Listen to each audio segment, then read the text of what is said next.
I appreciate everything you do. I appreciate everything you do, Jeffrey, but you do way too much. I know I do way too much, but I have fun with it. Yeah, I finally got smart last week, Sika, and I put the map into Owlbear Rodeo, which is a free VTT, and I'm basically undoing the fog of war as they explore so that they actually know where they've been, now that we're 6 levels into this. So it's better than me trying to update something in Microsoft Paint. The Alba. Hey, I enjoyed doing that. That was fun. Yeah, that was a good idea. I'll give you a real legitimate prop there. That was a good idea. But yeah, so yeah, left off at the end of the session having defeated a gray frog-like creature. Sorry, I'm opening my dinner. Grown-up Lunchable. That's how I'm surviving this week on my own at home. Mr. Beast's Lunchables? No, it is just this little guy right here. That's my dinner. Yeah, highly nutritious and all that good stuff. But yeah, wrapped up with last little fight against the gray humanoid frog-like thing with the big sword. But yeah, as we get started here, I need everybody to go ahead and start with a perception check.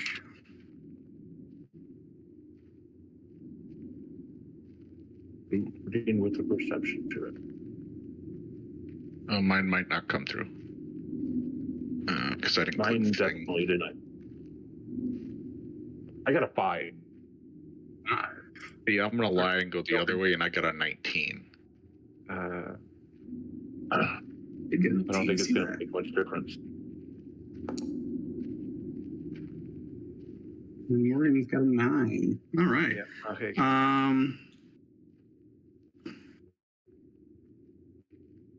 Okay, there's possible thing to stick food in my mouth.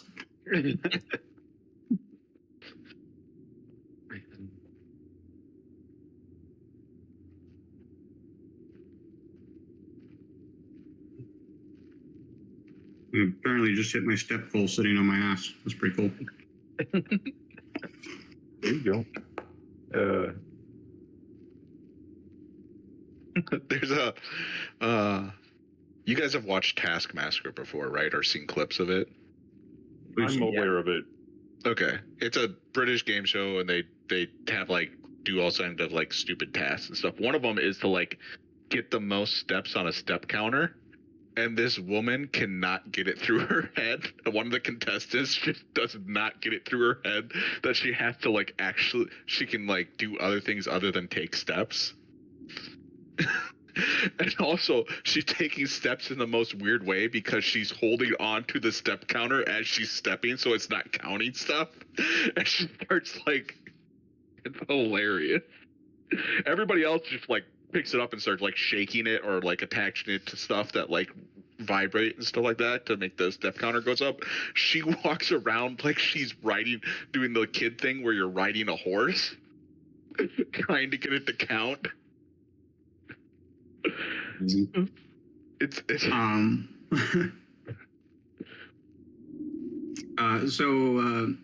so with those rolls,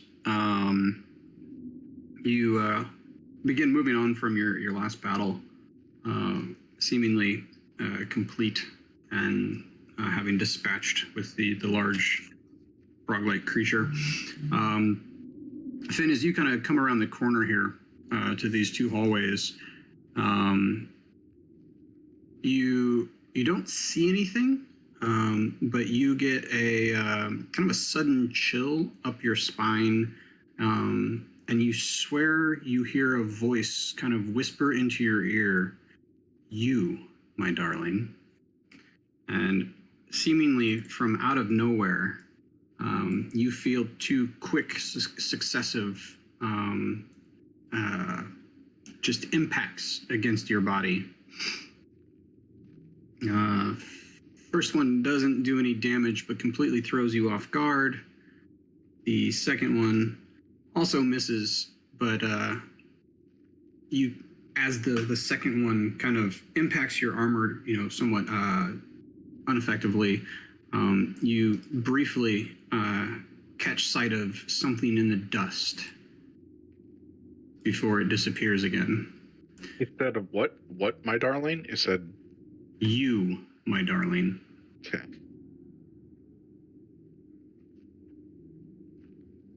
And just like that, 2 quick impacts, and that kind of ghostly sort of almost like if you imagine like the dust kind of in the hallway here, you feel like you can see like the shape of like some sort of form or shape just kind of like push the dust past as it moves down the hall and disappears.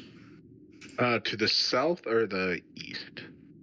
Actually, to the north. To the north. Back towards the tomb. I'm just gonna like look around and be like, what the fuck did I do? Do you guys see that? See what? They would have heard it, but they wouldn't have seen anything. Okay, something's So trying if you to... guys imagine kind of 2 like quick thunk thunk against Finn's armor, and enough of it to like make him kind of jerk back, but no damage done. Something's freaking trying hitting me over here. Well, let's go find what it is. Yeah, I think it went north. Okay. I'm just gonna kind of move north and like keep looking out for like dust swirls or... Sorry, the other north hallway, back towards the desecrated tomb. Well, I see no dust swirls that way, so I think maybe it's the other way.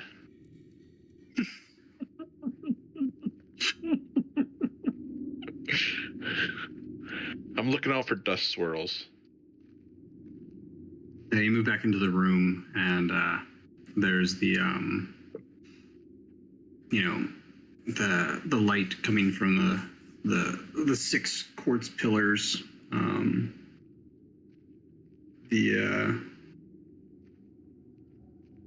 As you kind of make your way back into the room, nothing seemingly has changed. There's a stillness still to the air or whatever, and that just kind of that old kind of just sensation of just, I don't know, being in your grandmother's attic kind of feeling.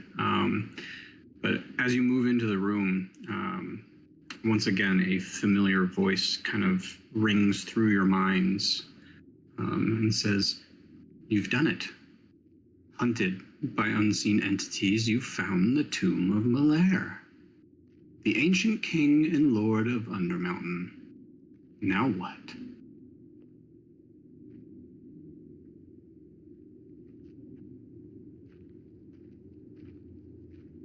Who was that?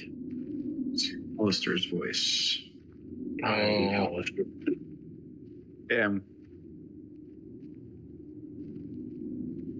Yeah, I'm with Lost Wind. He's getting annoying.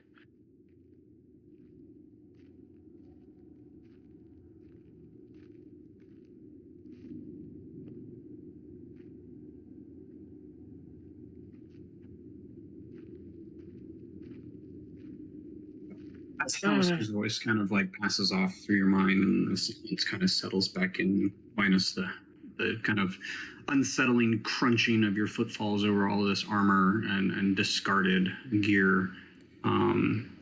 You hear from further down the hallway, which you originally approached, the sound of a kind of distant scream. Okay. So, not for nothing, but this is also the name of the ale that we grabbed from and brought back up. Otherwise, I don't have anything in my notes on the. Yeah, in hindsight, just because I had to do some research and everything like that, you'd be somewhat familiar with King Malaire and the Malarican dwarves, kind of renowned for their craftsmanship and their ability to kind of build within the earth. They were a kind of phenomenally powerful dwarven society for a long time before finally succumbing to the Drow and kind of the opposing Dwergar. So this is kind of retconning a little bit, finding the ale, both that and then kind of finding this and the ruins on the third level and this structure here is somewhat awe-inspiring to you. Just because, I mean, regardless of what kind of dwarf you are, hill dwarf, mountain dwarf, what have you, whatever your background is or how you grew up, like kind of everybody knows sort of this legend of the kind of rise and fall of the Malarican dwarves. So you were kind of like Indiana Jones here in like a lost temple. Like this is kind of blowing your mind a little bit. Yeah.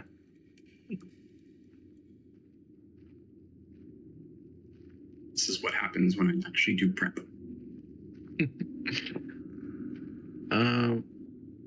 The teleporters work too. Oh. Okay. I'm gonna go back, and we didn't really steal anything, but we kind of observed the tomb before. Yeah, you looked specifically at the broken sarcophagus here that you found to be completely empty. There's no like, there's no liner. There's no like signs of any sort of anything actually ever being in there. No padding, nothing. It's just an empty stone box sitting on a pile of rubble that used to be its base. Yeah. I'm just gonna kind of look around and see if maybe the thing that hit me is hanging around here. I'll speak out to it. There's no. Go ahead. What's up, Morgan? Oh, I was gonna say I was gonna take the time to try and cast like detect magic in this room and see if I can figure something out. As a ritual, so it would take 10 minutes. So. Sure. So as a ritual, casting detect magic, as Finn kind of looks around too, searching for this kind of unseen entity that hits him. Finn, you don't necessarily see anything aside from that scream you heard coming from the northern passage, or the northern approaching passage there. For you, Morgan, the only magic that you get to kind of feel for is whatever is kind of igniting the light within these quartz pillars. Okay. And I mean, it feels old. I don't know how you would describe kind of an old magic feel, but like it's almost, it's magic, but there is this kind of foreign sensation to it. It smells like stale milk.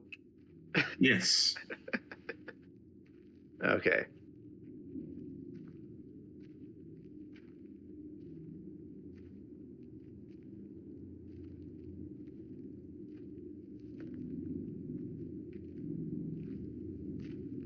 Yeah. Okay.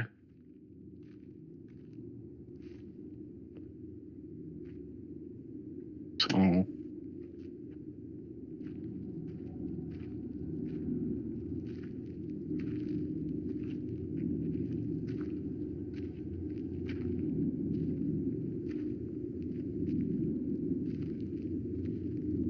As you kind of stand here, Lost Wind and Finn, with your passive, you hear kind of a faint sound of footfall from the northern passage. I'm gonna grab these two fools by their collar and start dragging them up to where we're supposed to be going. Like, Yeah. I don't know why all of a sudden they both turned into timid mice, but like But yeah, this footfall that you hear, that it's these feet are running, and you can almost hear like what sounds like the panting of a heavy breath behind it, and as you kind of make your way further down that tunnel, as you turn the corner, there's the arch gate where you initially came through. Down here at the end of the tunnel, right in the turn, you watch a kind of stunned Dwergar, like he's running toward, continuing northbound, and he just hauls up and stops as if he hit a wall, and you see his head jerk back, and there's a kind of a shriek that comes out of this dwarf, piercing the otherwise kind of quiet chamber or whatever. But it's almost immediately cut short as you watch his esophagus be ripped out through his mouth by an invisible force. He takes 2 more steps, falls dead, vomiting up whatever's left, and falls to the ground.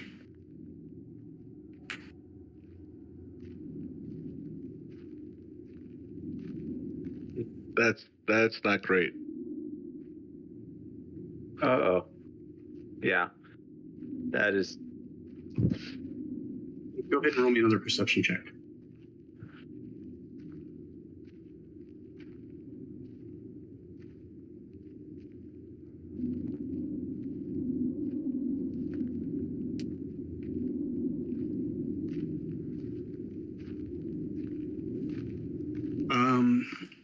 So with the 18, Finn, you definitely, there's no light in this hallway.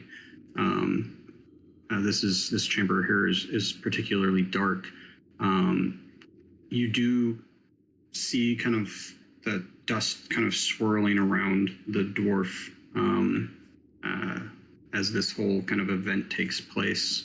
But Lost Wind with the 20, you actually see a little bit of that kind of trail, almost like a smoke trail, kind of drift off further to the north again. Yeah. This guy really likes going to the north. Yeah, I'm gonna follow after it. Does anybody have anything that would let them see invisible people? I don't What sort of think silly so. question is that? Of course we I don't. mean, it's not like any of us are wizards or anything. As you make your way back into this room here that was previously kind of that kind of like living room, you guys remarked earlier on the comfort of stone furniture in particular.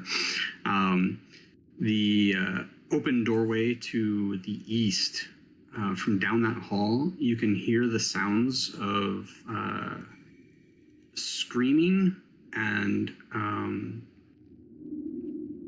distress, for lack of a better description. Multiple voices, and just kind of abject terror. Which way do I hear the sound coming from now? It's continuing through the closed door to your east. Okay. And as you approach, obviously the sound gets louder. And as you bravely open the door, you enter a chamber. This chamber is specifically lit by a number of these kind of glowing quartz pillars. They kind of encircle the perimeter of the room, and then there's 4 kind of holding up the arched ceiling in the middle. And just upon kind of like immediate inspection, this place can really only be described as a temple to the gods, and to one in particular. Finn, as you enter the room, immediately you recognize a temple of Dumathoin, There are a number of Dwergar kind of running like haphazardly through the room. Like if you imagine like your kind of your natural disaster movies when like the shit's like hitting the fan, like, and they're just trying to like run and they don't know where they're going and everything like that. But they are scattering. There are a group of them in total. 9 of them in total. One of them is a female, kind of standing stoutly in the middle of the room, holding her war pick, kind of at the ready position, looking around kind of nervously and trying to take stock of the situation while her companions scatter. And as you kind of stand and take stock of the room, you watch as kind of one by one the Dwergar are stricken down by kind of continually by this unseen force. Each of them suffering some sort of kind of massive kind of disruption to life, similar to what you just saw a minute ago. One, his head gets caved in. Another one's legs buckle beneath him, broken in odd shapes. Each one, letting out a brief scream before falling silently to the floor, until eventually the only one standing in the middle, left standing, is the female in the middle of the room, kind of panting, looking around, not stoically, but definitely defiantly. And she sees you as you enter the room. And as you enter the room, she kind of looks up towards the roof or whatever, just kind of not necessarily in one place particularly, but just kind of to whatever might be out there. And you hear her yell, "Enough of your games! Enough of the sadism! It looks like you have new playthings now anyways." And with that, she kind of reaches down to her hilt, to her belt, and grabs this dagger and kind of tosses it onto the floor. And as she does so, she goes, Let them play. I'm done." And again, that kind of disembodied voice that you've kind of become familiar with, you hear echo through your mind as it says, "So be it." And with kind of just a weird little like suction pop and like the sound echoing through the chamber of somebody's fingers snapping, she just disappears. Okay.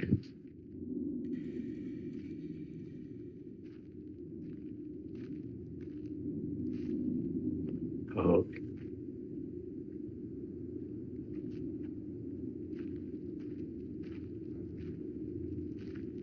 No, you paused. Sorry. As she disappears, the room remains silent. The kind of corpses of the remaining Dwergar littering the room. As you kind of make your way forward, you see that this kind of roughly circular room lays quiet. There's you could see kind of, especially with the light from the quartz pillars, the kind of swirls and the dust like you've seen, those all cease, completely stop. The room is kind of still once more. The nave of the temple here leads to kind of a southern dais. There's a kind of a golden colored marble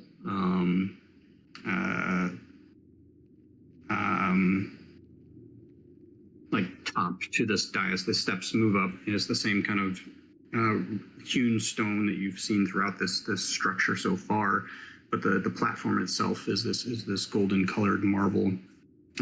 Up top is a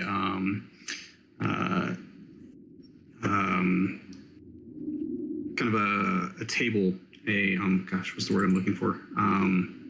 altar. There we go. Kind of a clay-looking altar flanked by these 10-foot tall statues of dwarves outfitted in ceremonial like purple and gold armor and eyeless helms. Further beyond the altar are these two black basalt doors flanked by two more of the glowing pillars. Kind of for all of its beauty, especially to you, Finn, the room now kind of reeks of death. That coppery smell is kind of permeating the air. And you can see an additional 4 corpses up near the altar, kind of beaten to a bloody pulp.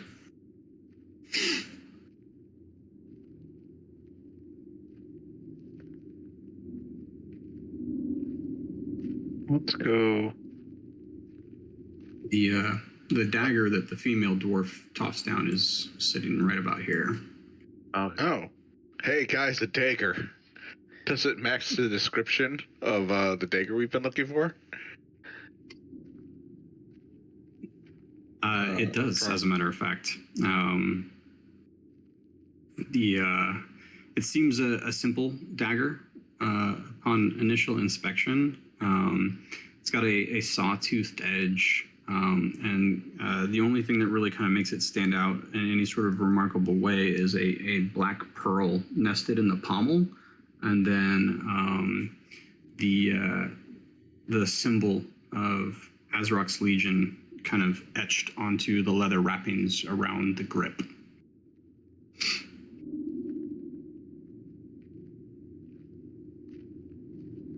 Well, I'm gonna pick that up. As you pick it up, Oh, fuck. Yeah. As you pick it up,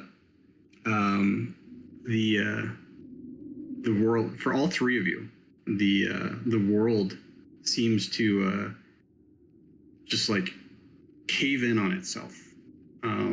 Darkness just kind of like it's almost like if you imagine a shrinking bubble of darkness.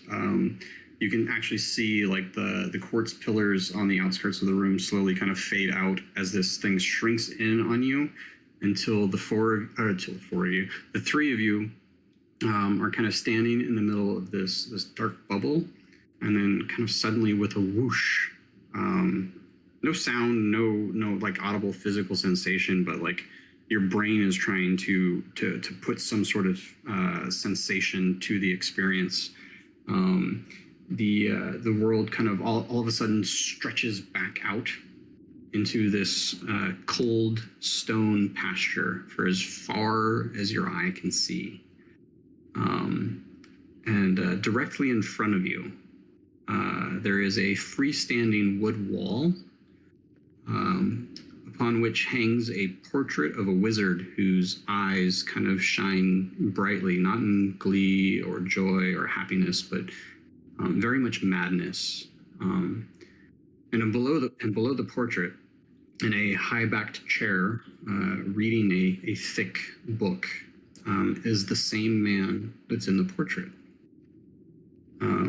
He slowly kind of closes the book, looks up at the three of you, and with this kind of mischievous, off-putting smirk, yellow teeth kind of glistening in the light that you can't quite place where it's coming from, says, well, what a surprise.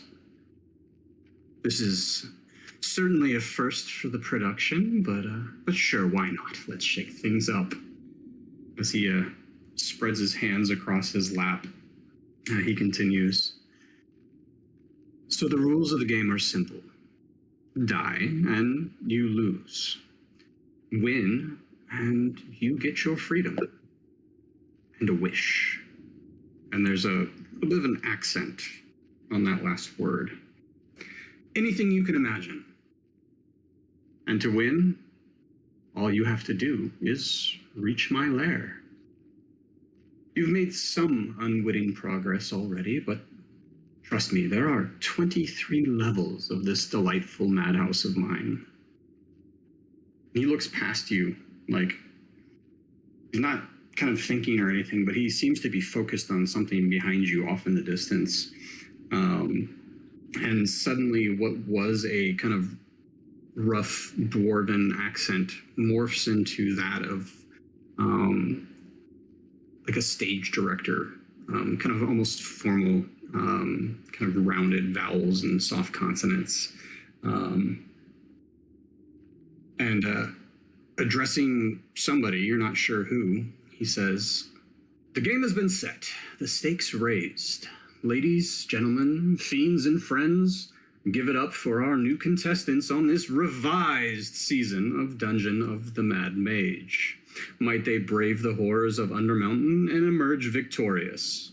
And then suddenly, all around you, the expanse of this just forever stretching stone room, you hear what sounds like thousands of voices erupt into glorious applause and whoops and cheers.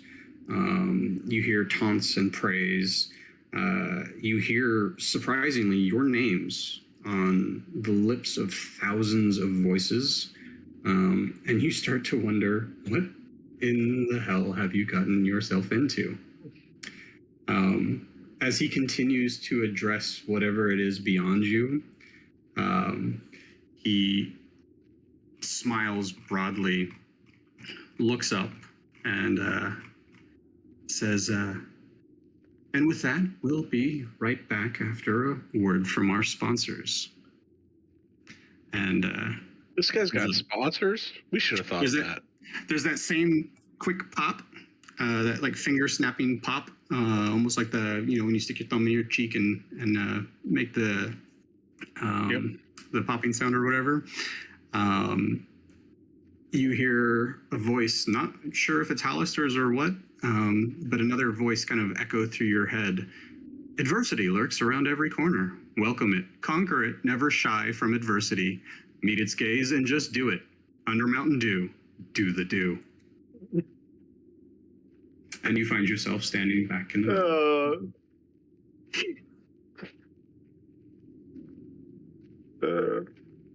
Not.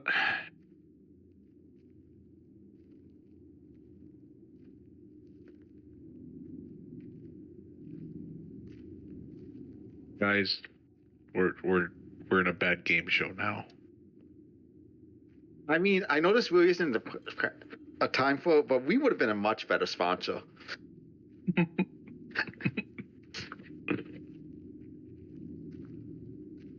Yeah, I wonder how much it costs. And like, is it forever or is it just like for the season? How long's the season? So you guys kind of sit there postulating and trying to figure out what the fuck just happened. Hallister's voice kind of rings back out. Again, not sure if it's in your head or just some disembodied projection. And you hear him say, "And so we return to the lost level, the tomb of Malaire, king of the ancient dwarves of this mountain. Never has his tomb been found, and so none have ever escaped this place alive. You sit in the Temple of Dumathoin, and behind its black basalt doors, a place of power, the heart of the mountain. Behold it, and you may leave this place. Fail, and this too shall be your tomb. But opening the heart is no easy task. Only the hand of a king may open those doors and air out the secrets therein. However, beware. Others have hunted for the tomb, and in the darkness, others hunt the hunters." And suddenly the air becomes stale but clean. The dust kind of disappears from your vision, but something seems off. Something's strange. Finn and Lost Wind particularly, you two blink, and you realize the room around you darkens just a little bit beyond the light shed from these quartz pillars. Seemingly kind of in between the reach of the light is an impenetrable darkness. And you feel kind of naked, like a singer with no voice or a warrior with no armor. You can't quite place the sensation, but something has changed.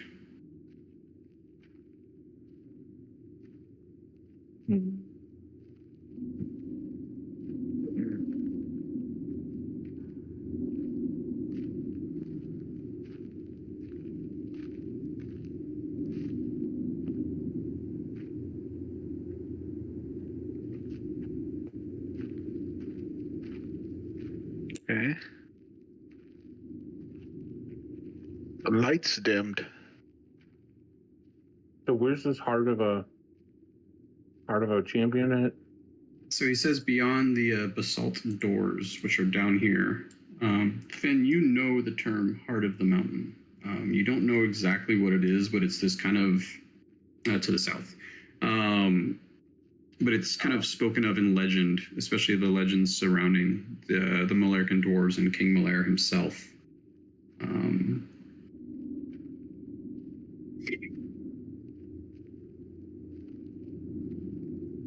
But yeah, up upon the kind of golden stone dais beyond the altar are the two kind of heavy set basalt doors.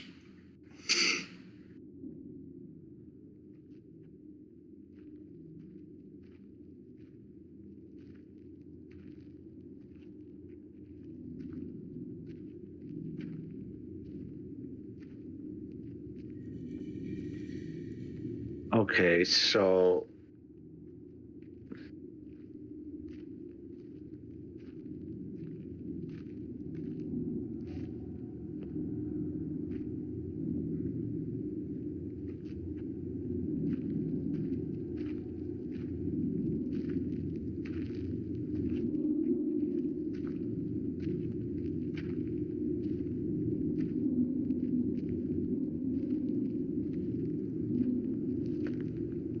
Yeah, as you kind of approach and make your way into the light of the two quartz pillars, there's a set of double doors. They're carved black basalt, and above them is a bas-relief carving of a mountain with a gem at its heart.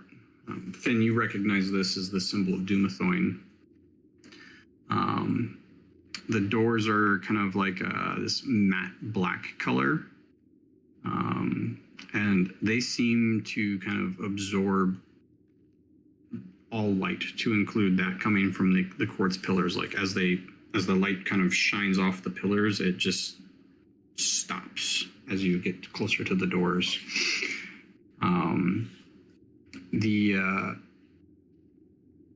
Finn, as you move closer, I'm sorry, Finn, not Finn, Lost Wind, as you move closer, you can actually see that there is in fact an inscription in the door, but it is carved in Dwarvish, of course.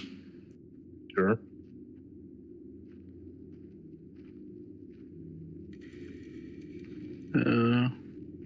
what does it say? Yeah. Because I think we all read Dwarvish, don't we? Yeah. Lost Wind doesn't. Lost Wind doesn't? Nope. Oh. As the two of you move closer, you can see that the inscription translates to, it is the will of the Keeper of Secrets under the mountain that only the hand of the king may open these doors. Let all who enter gaze upon the heart of Malairbode and know the true power of dwarven kind.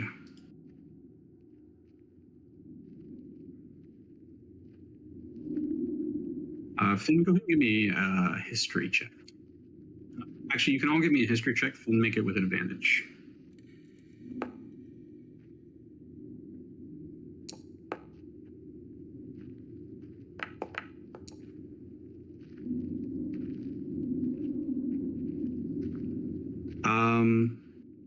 Finn, it kind of tickles your brain. There's something about the phrase, the passage that kind of jumps out at you. You're not quite sure what exactly it is.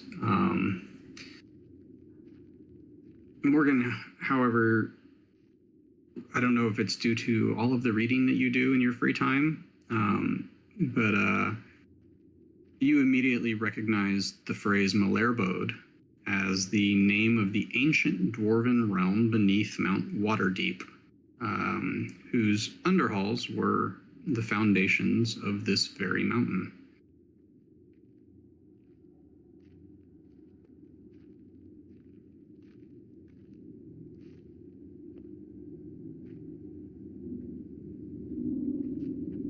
Okay. Okay, so. Okay, so.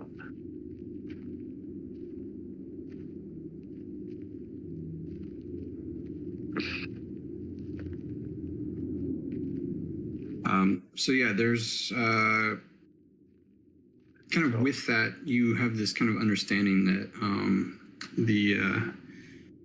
I guess from what you've read and from discussions that you may have had with Finn, kind of exploring these structures and things like that, it brings back a little kind of tidbit of something that the Malarican were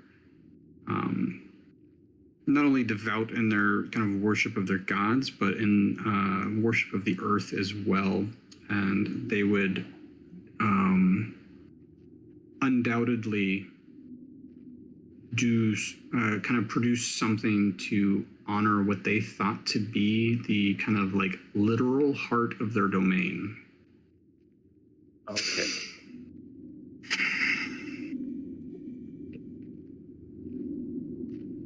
Okay, so my label would be the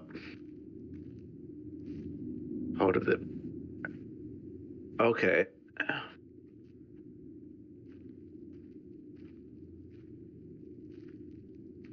So this thing only opens with the hand of the king. Yes. Guess we gotta go find the king. Yeah. Trying to think of anything clue he left us. The symbol on this door, is it the same one that was on that archway that we couldn't open? That was let me double check just to make sure. I want to say yes, but don't take my word for it. Yeah, similar. So this one is a mountain with a gem embedded above it. The archway was a stylized image of a mountain with the sun rising above the peak. So very, very similar. Very similar, but not the same. Okay. Artist interpretation? Okay. Gem instead of sun. Okay.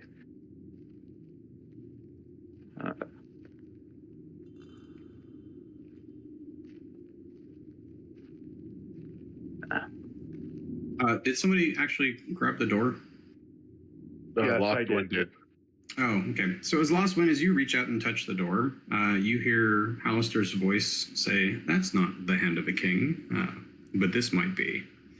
And suddenly, a giant glowing hand pops into visibility as you depart from the door. Go ahead and roll me initiative.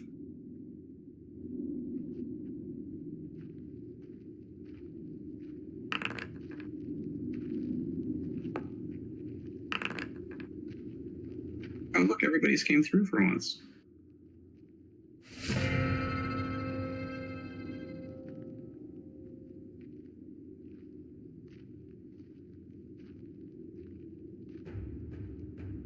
Okay then.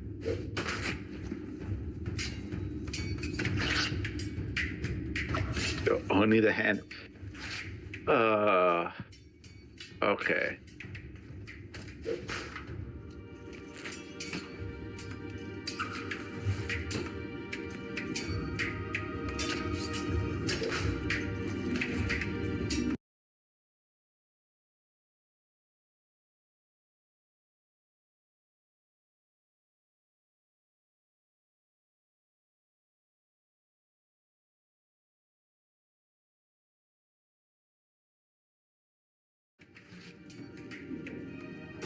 Imagine you can move kind of closer to it. I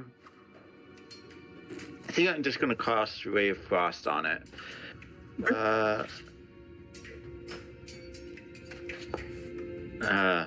That's actually a 12, but I think that makes a difference.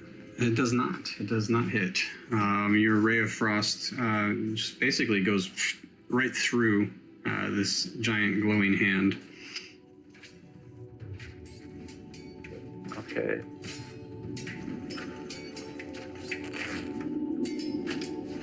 That's my turn. And you're Okay, Finn, as this thing appeared, you saw it kind of basically materialize out of the door, but as it approached you and entered the darkness, it disappeared.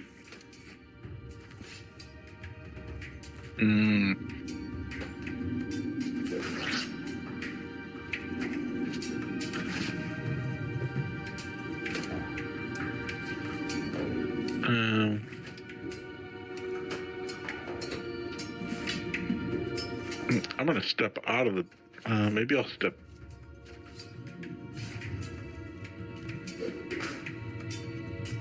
Step back out of the darkness.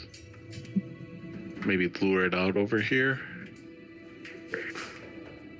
I guess.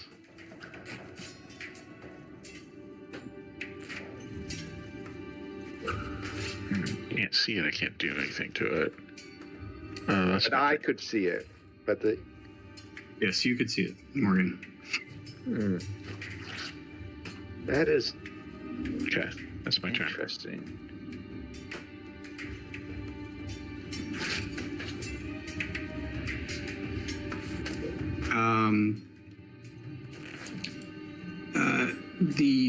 I don't know, the hand watches Finn kind of move off into the distance before moving towards Morgan, who fired that ray of frost at it.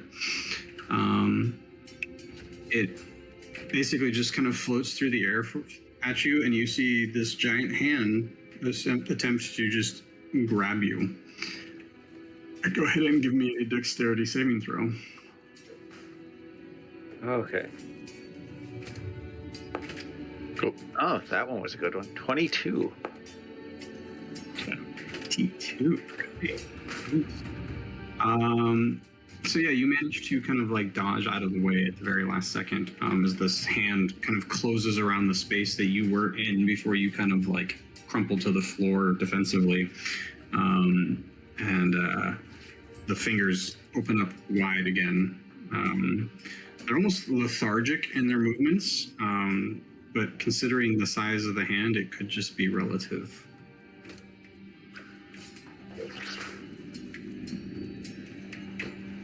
And I can't see anything?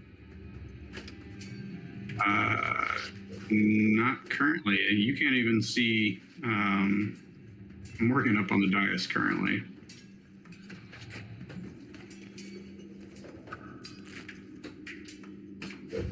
I can hear him. Yeah, there's a giant hand attacking.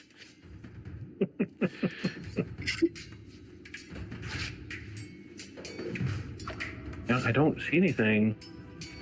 I don't like this. I can. Wait.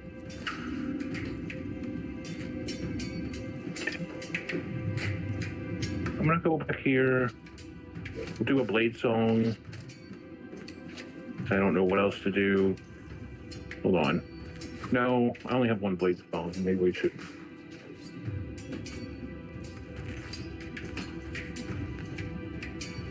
I'll go ahead and cast Shadow Blade.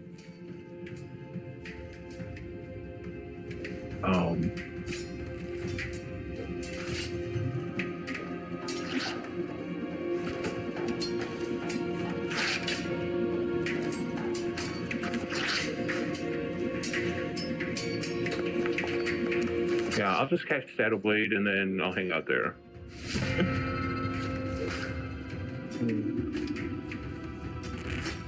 You did say this was the hand. Well, was this exactly what's hand of the king? That's not the hand of the king. They say that's not the hand of a king, but this might be. Okay. Also, I guess I'm holding an action. If I see the hand and I can hit it, I'm gonna hit it. I assume the same for Finn. Let's see.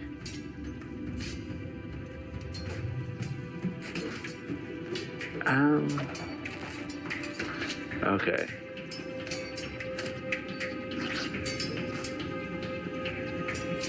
Okay, wired theory.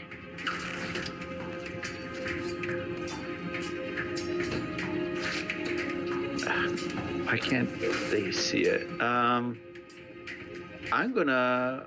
Which way do I want to go? Yeah, I'm gonna run back towards. Yeah, I'm just gonna. Yeah, I'm gonna take a dash action and just run back towards Didn't Finn. move quite yet. Yeah, sorry. Okay. Yeah, back.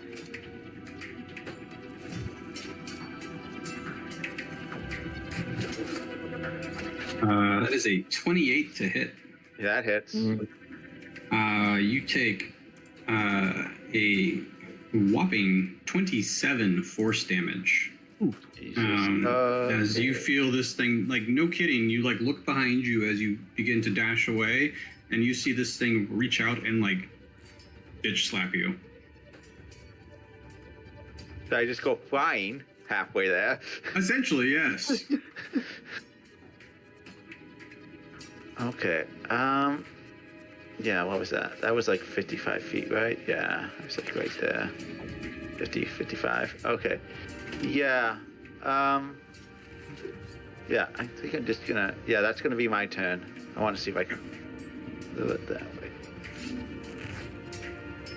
Still don't see him.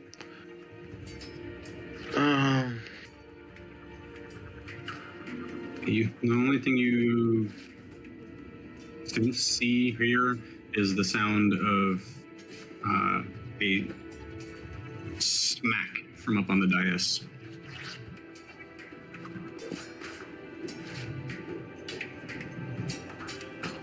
I'm gonna move over by Lost Wind.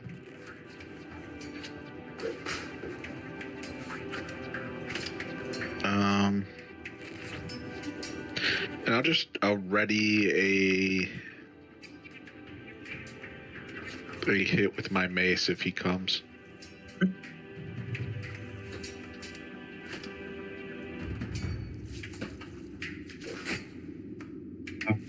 Suddenly, out of the darkness, you see this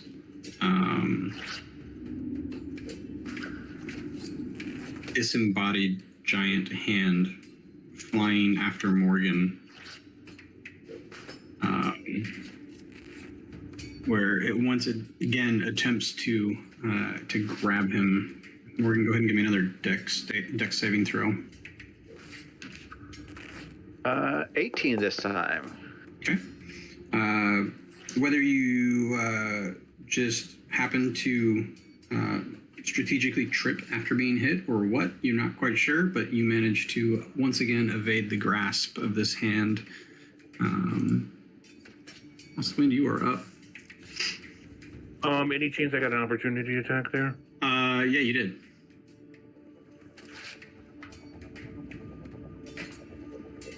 What's my lighting situation?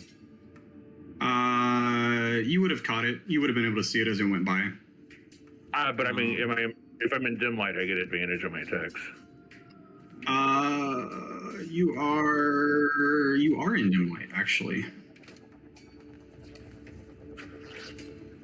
I don't know if you can see on this one. There's like you can see the edge of like the two circles here. Mm-hmm. Mm-hmm. You're in the dim light circle there. But yeah, 25 will do it. And that is, shoot, I think it's 3D, 2D. And you'd have your held attack, by the way. I mean, it's all the same. Did It's all he used come? the same attack. Did he come close enough? He came close enough to Lost Wind, yes. Okay. So 13 psychic damage. 13 psychic damage. Right. All right. And then for my turn, I'm going to scooch in here. We're going to hit him with the booming blade. All right.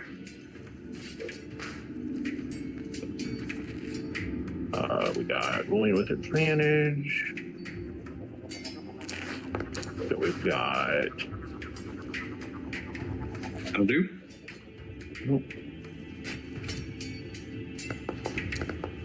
That's a bad.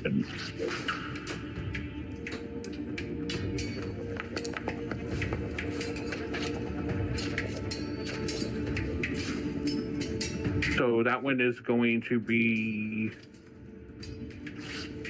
11 total damage. Okay. Eight psychic, 3 thunders. Then we're going to do it one more time.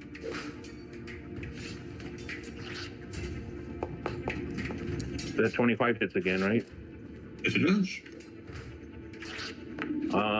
So that one is 18 psychic damage.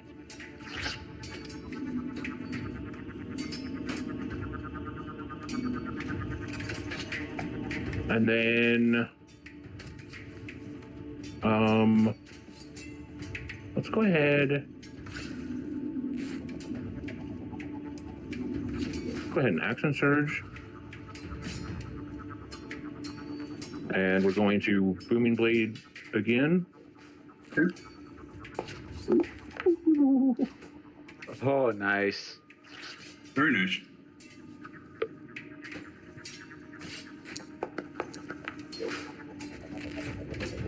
Holy shit. Here we go. Damn, son.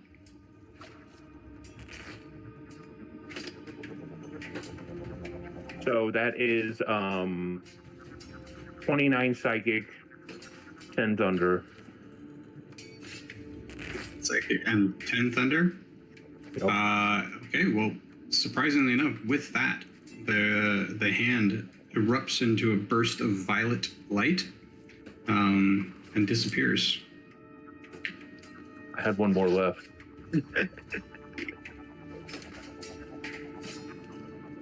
Oh, hey.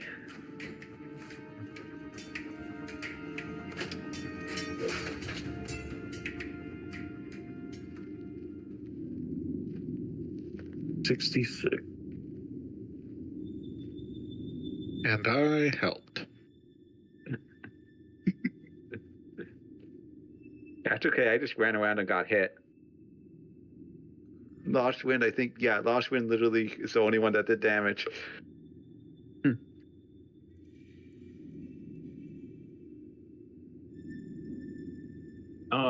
Did it drop anything or like leave anything behind when I killed it? No, but Morgan, you recognize probably immediately an exaggerated version of Big B's hand.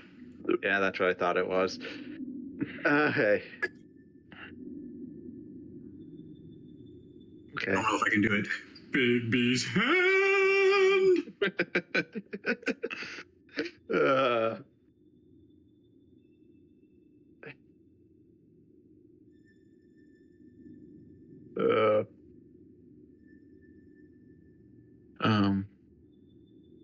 So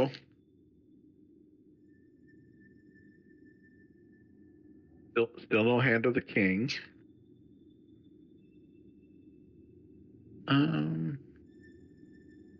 This.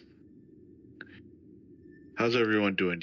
You wanna see and maybe check this door over here? yeah. Do it. Open the door. You can see beyond. Yeah, but No, we can't. I can't, at least. I have no vision. yeah, I've got darkness as well. Morgan. Wait. Okay. That's weird. What happens if I like lift up the goggles of night? Do I see blackness too? See absolutely nothing. Okay.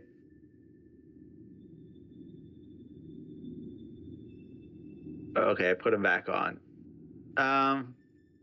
Yeah, I can see grayscale. So for some reason, magical ability to see through darkness works, but dark vision doesn't.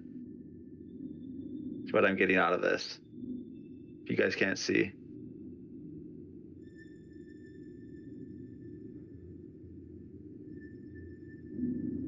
What if I light a torch? Ooh. If you light a torch,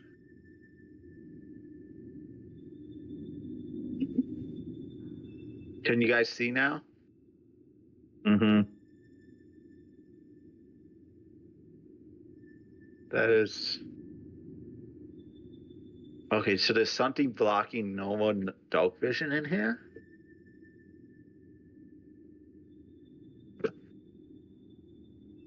That's not weird at all.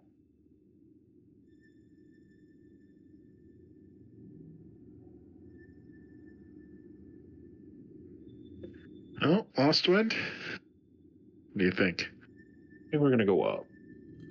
Okay. just a second and I'll mark off the map here.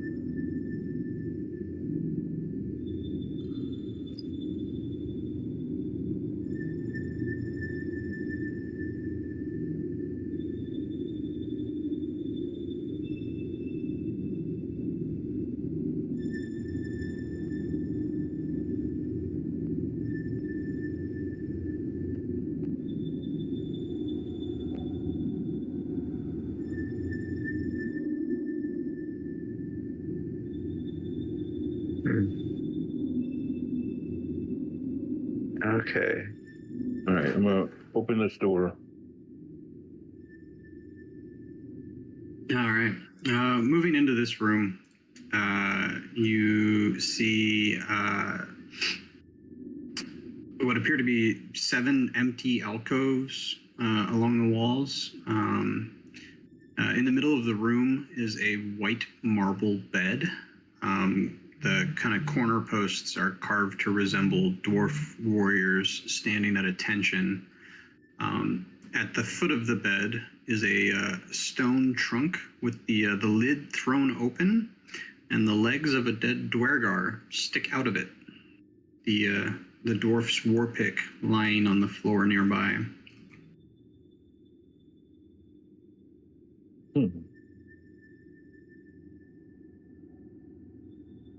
Let's check out what's going on with this obvious mimic. I'm gonna try to pull the legs out of this trunk and see if there's anything else in the trunk. As you reach down and grab the legs of this dwarf, you do in fact pull it out, seemingly with no issue, only to find a dart-riddled corpse lying before you.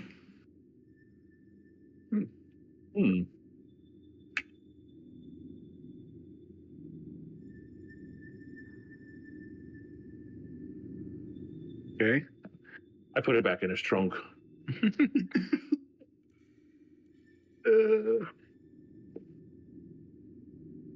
Anything under the bed? No.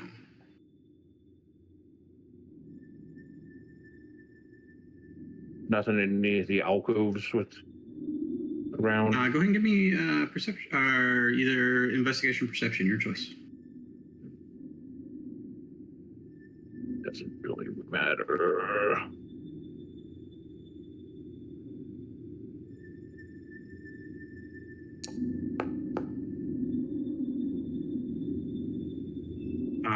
No, they are covered in kind of a thin layer of dust.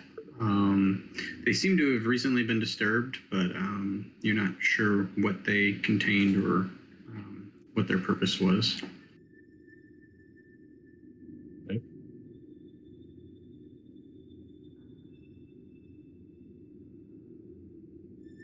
Yeah.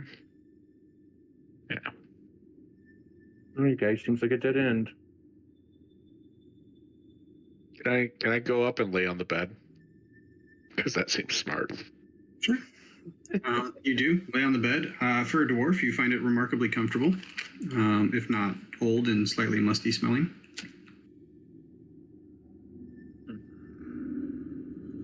As Lost Wind leaves the room, the darkness settles around you, and you just want to take a nap. Yeah, I'm gonna light a torch as well. So I have. This is weird. Morgan is the one who doesn't need help seeing in the dark. That is weird.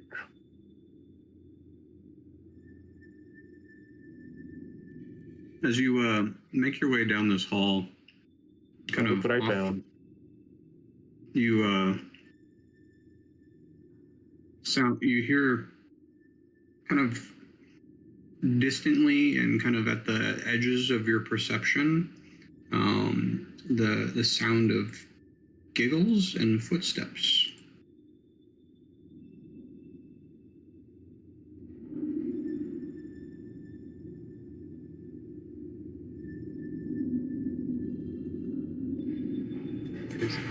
Okay.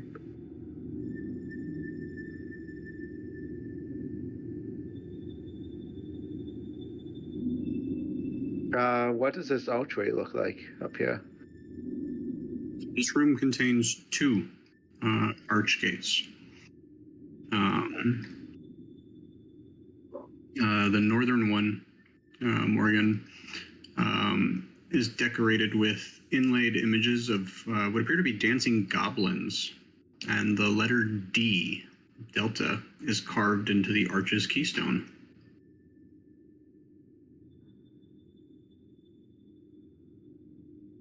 And as you approach, go ahead and give me, you know what, we're going to run passive on this one. As you approach the gate, you hear this kind of whisper in your ear of a voice that says, brain stopped working. Not good. You, my darling, and similar to Finn, you feel two sudden blows against your body. The first one doing 7 bludgeoning damage. And the second one, what's your AC currently? 16. The second one doing an additional 8 bludgeoning damage. And you feel yourself kind of like essentially just pummeled into the wall here, as the dust in the room, kind of lit by the torchlight, swirls around you and then settles. Visible friends back, and they hit. No, that's funny. I'm gonna take an reach into my bag and pull out one of my potions of healing and take a drink. 8 here, back.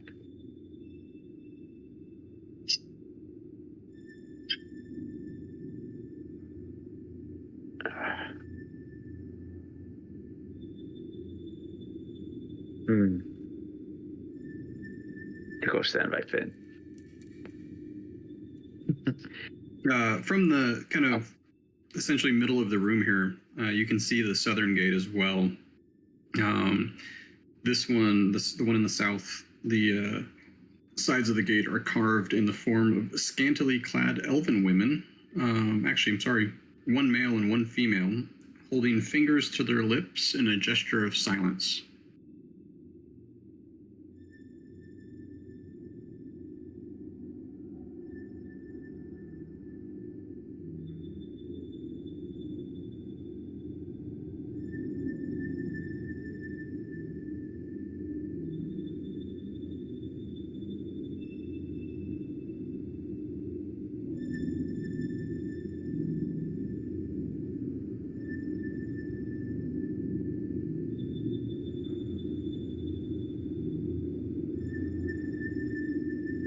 That was on the southern arch. Right. So the northern arch, the keystone is carved with the letter D, and there are dancing goblins. On the southern arch are the male and female scantily clad elves with their finger to their lips. What if I go to the one on the north and say in Goblin the word dance? You say the word dance in goblin.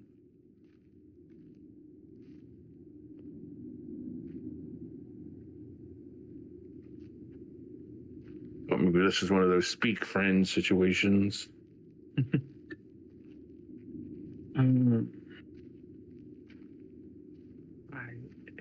What are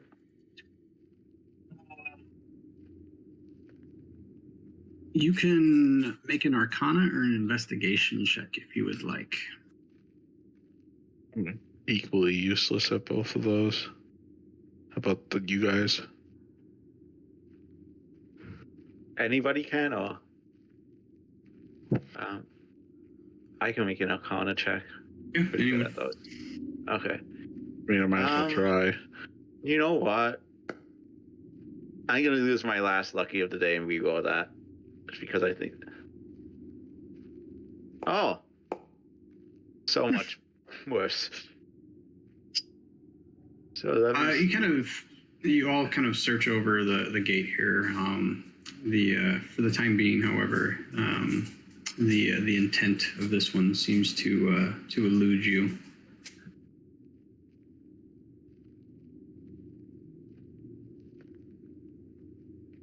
okay.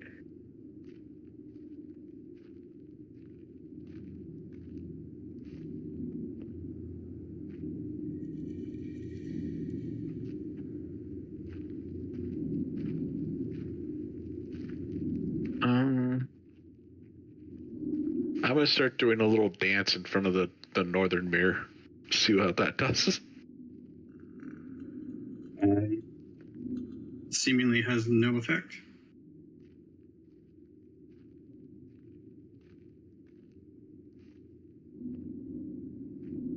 What if I join him and make it a big dance?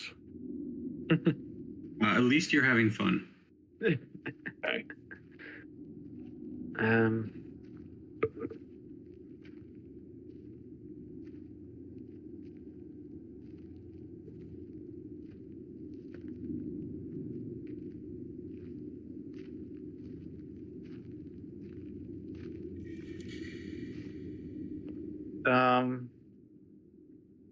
Okay. I walk up to the southern one and doing my best not to make any noise, just try and walk through it.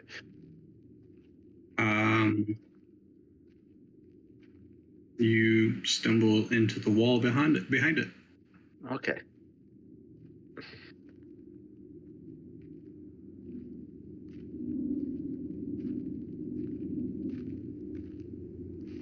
I wonder if we cast like a tone of silence on that, if it would work. Yeah, that's what I'm thinking, but I don't have that spell.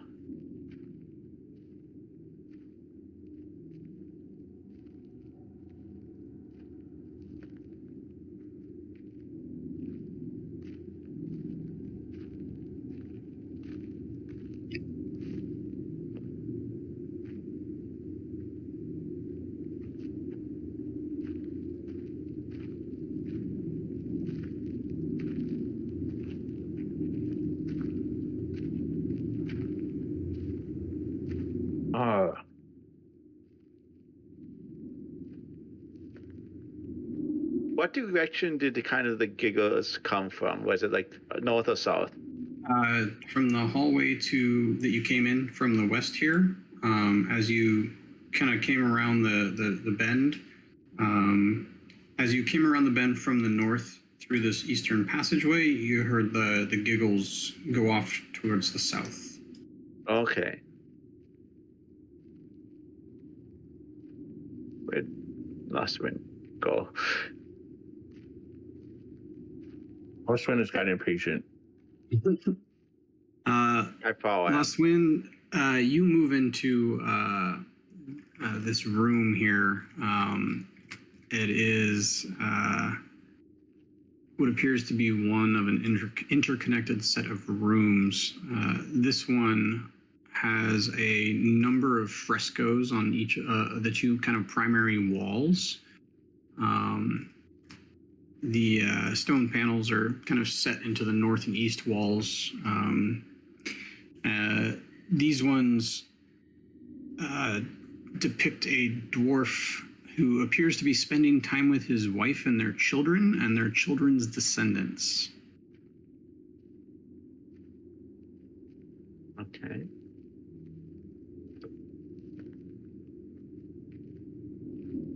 And atop a kind of marble bier in the middle of the room is a carved stone rocking cradle.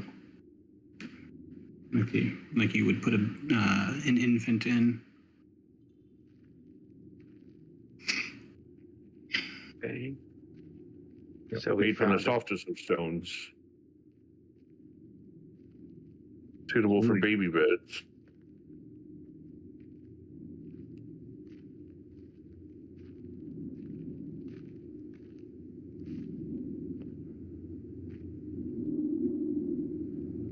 Okay.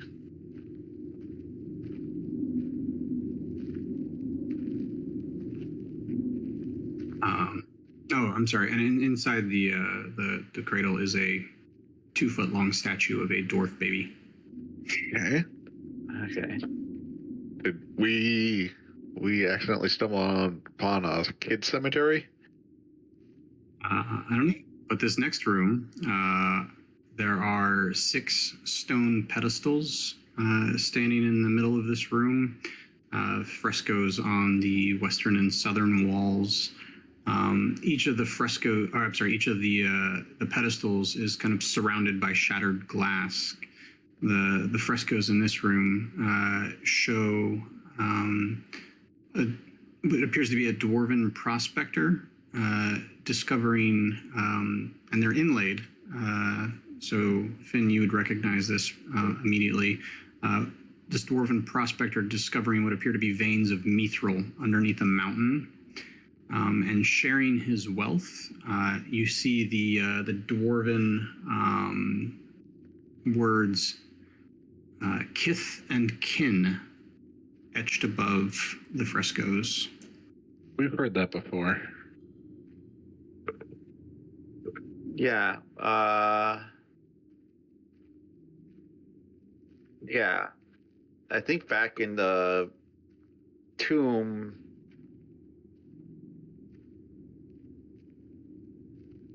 I apparently did not write it down. I think. Sorry, go ahead. I think that was back when we were searching for the treasure when we needed to get into. Yeah, you're right. That is correct. Yep. The southern fresco in this room shows kind of a subsequent scene of seemingly the same dwarf, the prospector, being crowned king of a clan, and a number of dwarves presenting gifts to him. Oh.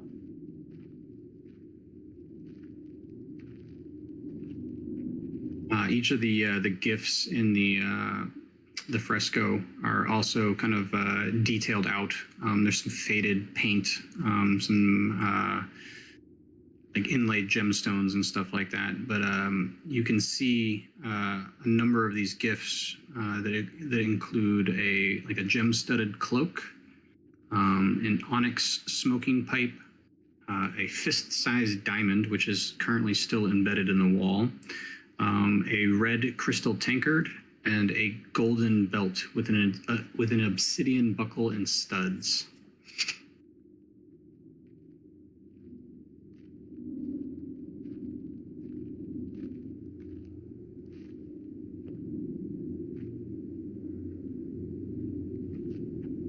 Okay.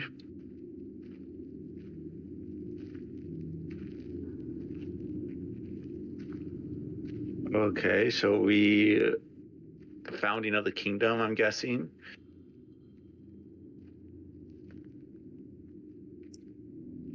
This much larger room has 4 stone pillars supporting a series of stone arches beneath a a domed 30-foot ceiling. These particular frescoes seem to be chronicling the birth of a dwarf, and then subsequently his early years struggling as a brewer, a metalsmith, and a stone carver. Kind of 3-paneled on the second one, on one of them, where it shows kind of like his progression through different professions. This guy's super relatable. I think we're seeing the life of the first king of Malaka, whatever. There, yeah. Nah, I think we're just seeing like my future.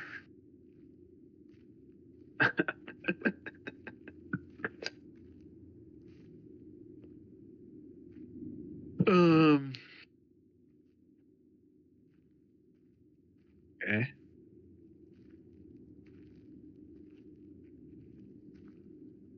From the kind of eastern hallway, you can hear a number of voices kind of echoing through the chamber.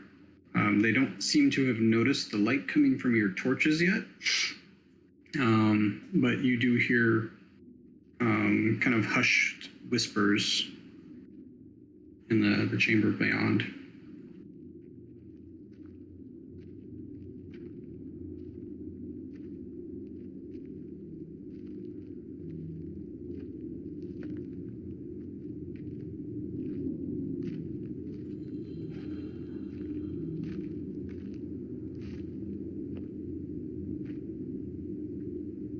You guys are just continuing to run. Yeah. Okay. The room that you just rushed through, more frescoes seemingly chronicling the same dwarf's life. In one image, he worked to build a bridge over rough waters, and then in another, he and a sun elf are sharing tea together. Another one shows him prospecting for ore, and then the last showed him locked in a battle with a wyvern, seemingly about to prevail. This room that you're currently in, the frescoes here depict what may not be glory but regret. The same dwarf seems to chase Mithril through the depths, obsessed and determined to purge. You can see various infestations of different creatures, trying to combine words here, drow, dwergar, beholders. However, that seems to be the end of the story.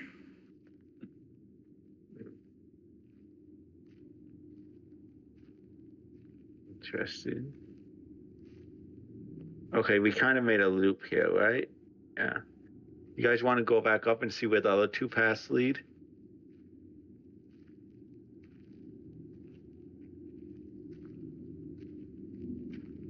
Sure.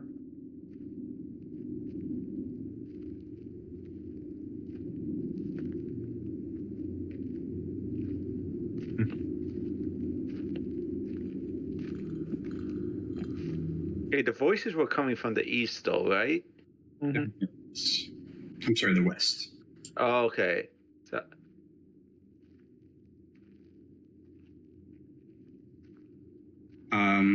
moving into this room, there are a number of enlarged dwergar.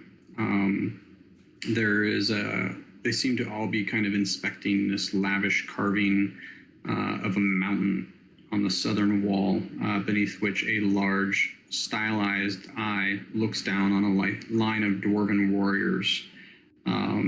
There are 2 of those Zorn creatures kind of standing seemingly in watch in the middle of the hall.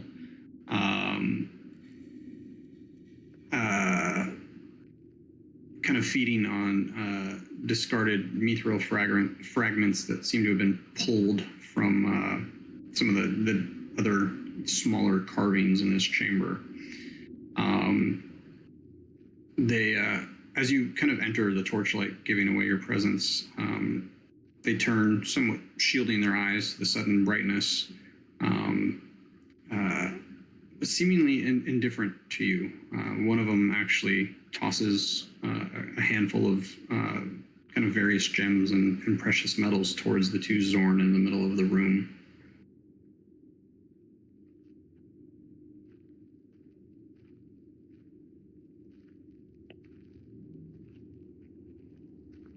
It's just like chucking valuables.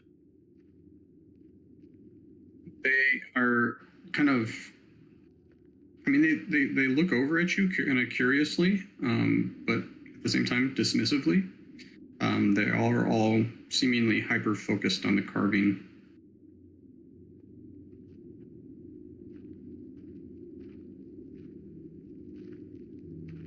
Are they nearly done? Yeah, they are, slowly and kind of steadily prying the mithril out of the wall, collecting most of it, but kind of feeding like the smaller scraps to the Zorn. There's still quite a bit left. It's a pretty intricate carving, but they seem kind of singularly focused on removing all of it, essentially ignoring your presence for the most part.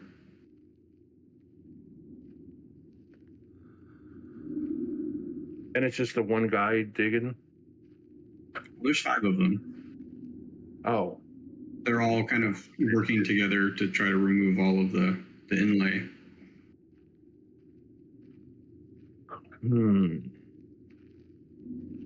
They don't care about us. You want me to make them? Well, I mean, I don't know. I don't know. Maybe. I mean, also, could we use some like raw mithril, maybe?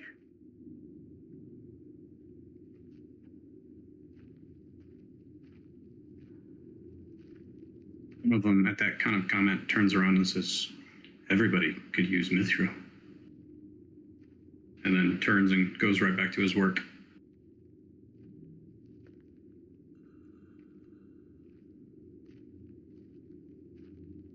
I mean, that would be funny.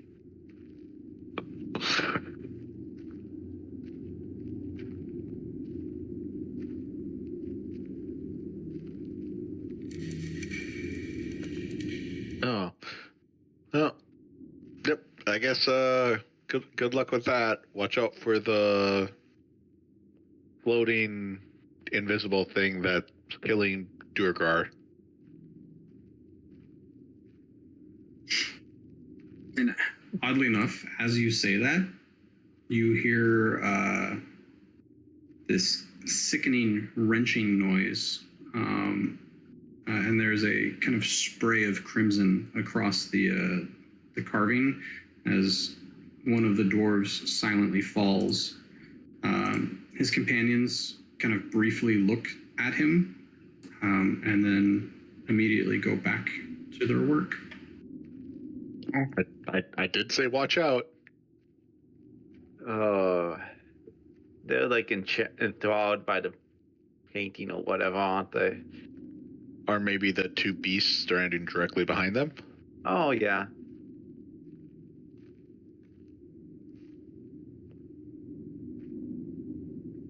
No. 2 beasts are just happily munching away. They don't seem like they're doing anything to affect the... No, I mean, honestly, kind of like if you watch them for a moment, they seem like kind of like puppies, essentially. They're just sitting there waiting for table scraps. Occasionally kind of like looking up expectantly at the dwarves, at the Duergar, kind of waiting for the next, freebie.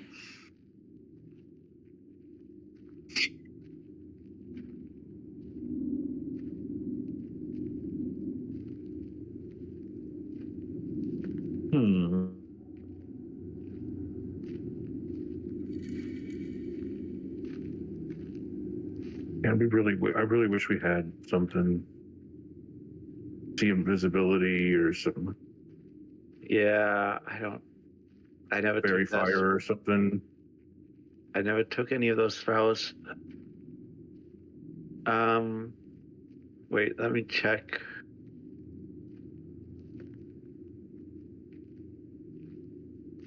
Something. Yeah. I don't think any of the spell books we found have found that. Mm-hmm. No.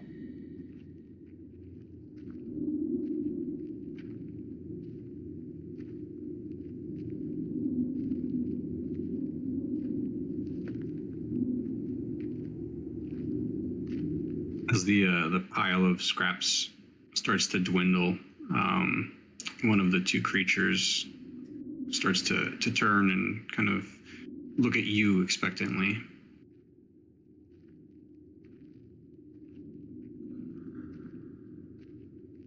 I'll toss some coppers at them. As you toss the copper across the floor, they both kind of scramble.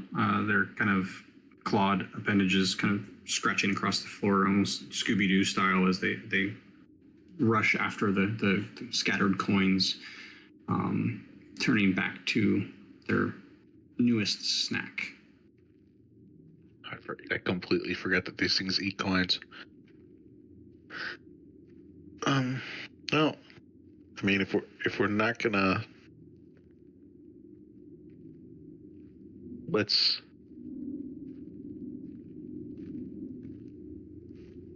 Where do we want to go? Want to go up? Yeah, I want to go up. Okay, let's go up.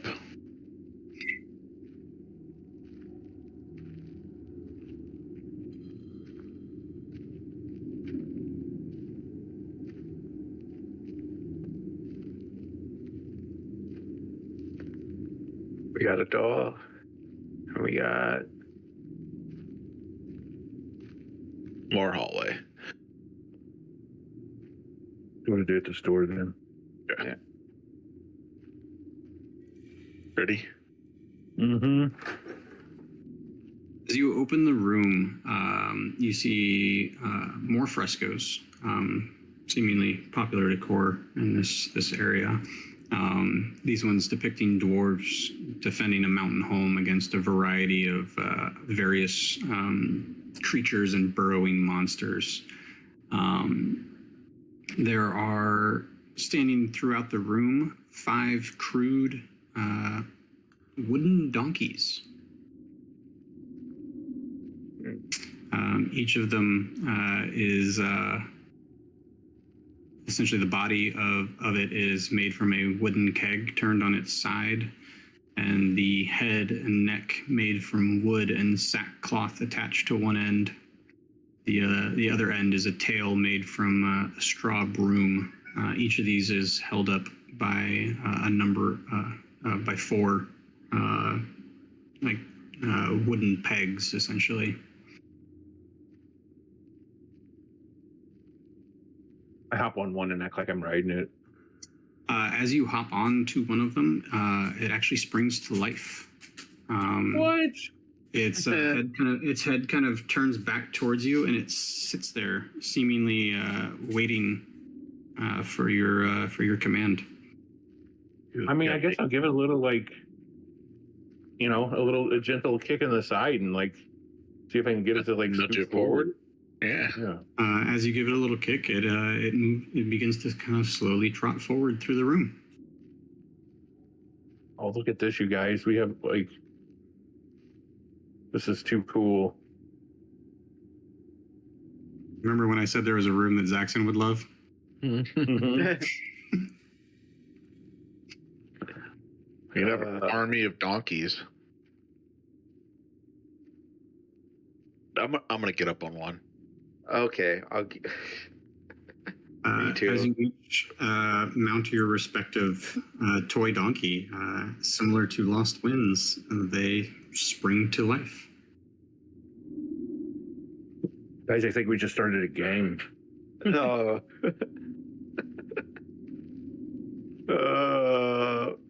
Guys, we now have something to pull our chariot. Oh, you're right. Yes, you do.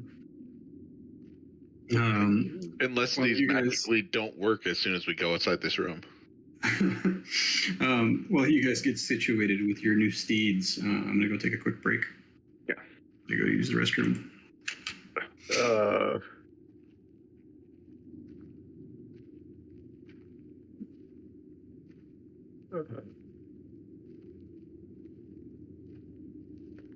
And with that, Sitka suddenly appears and is like, I heard something about donkeys.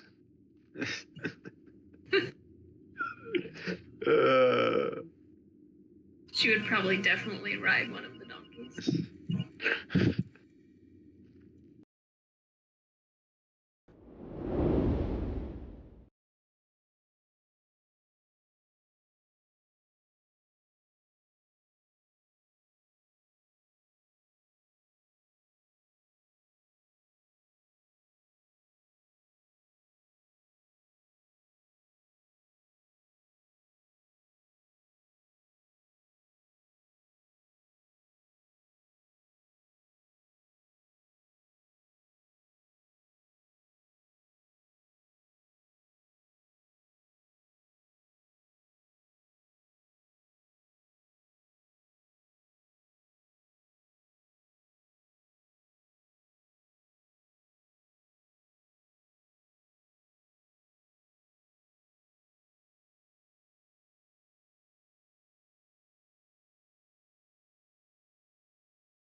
Good night.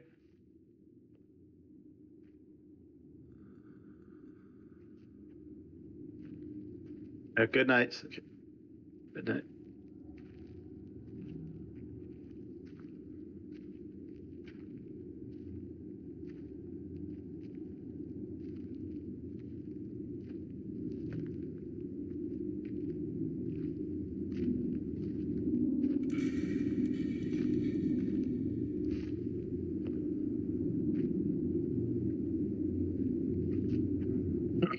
So Jeffrey, did we make it past the TPK and not realize it?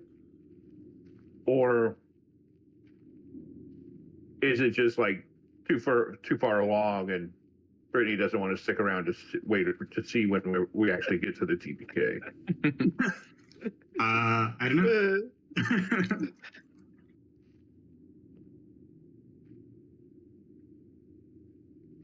Oh, she's tired. Feel that.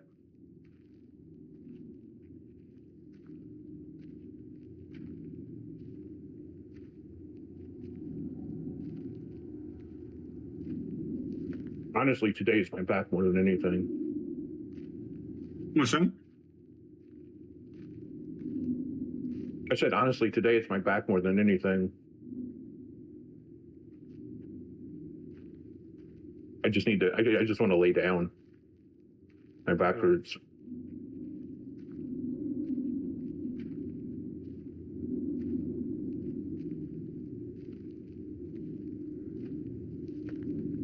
All right. So here we are. The three of you mounted upon your trusty new steeds. Can I ride it and open this door? You certainly can. Is it going to come with me out into the hallway? It is following you out into the hallway. Let's go. Boy.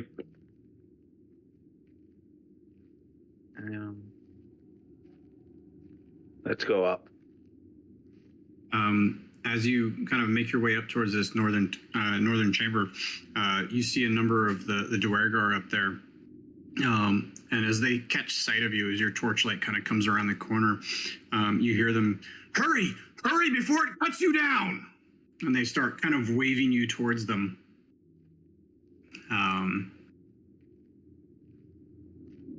Now what cuts us down? As you kind of rush through the door and into the chamber, they actually slam the door shut behind you.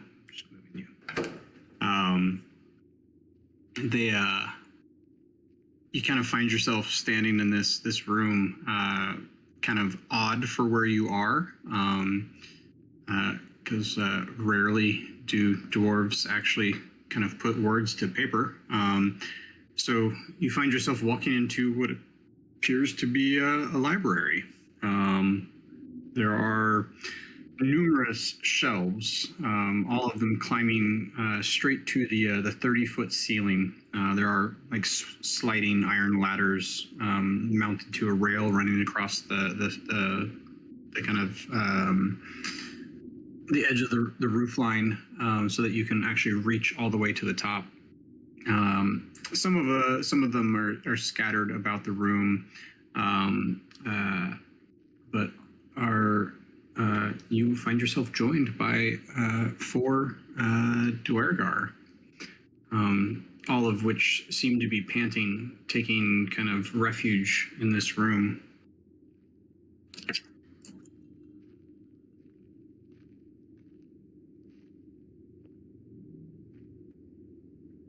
What's going on out there, What you guys? Yeah. One of them turns towards you, same one that was actually kind of hollering at you, beckoning you into the room.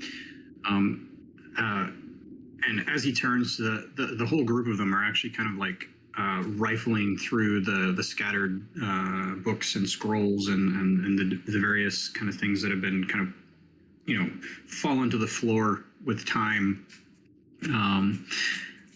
He kind of looks over his shoulder and kind of hurried, not quite dismissive, but he's focused on his task at hand. You hear him kind of say, "We got separated from our group and trapped in some sick game. Trying to, hear kind of bits and pieces about the heart of the mountain and the hand of the king and these unseen stalkers." He kind of finally slows down a little bit and turns around and looks at you kind of very pointedly. And there's a kind of a wave of sadness to his countenance there for a moment, before the kind of stern, gruff appearance takes back over, and he says, "We've lost at least a dozen, if not more. Bludgeoned, strangled, eviscerated. It'll continue until we open the heart."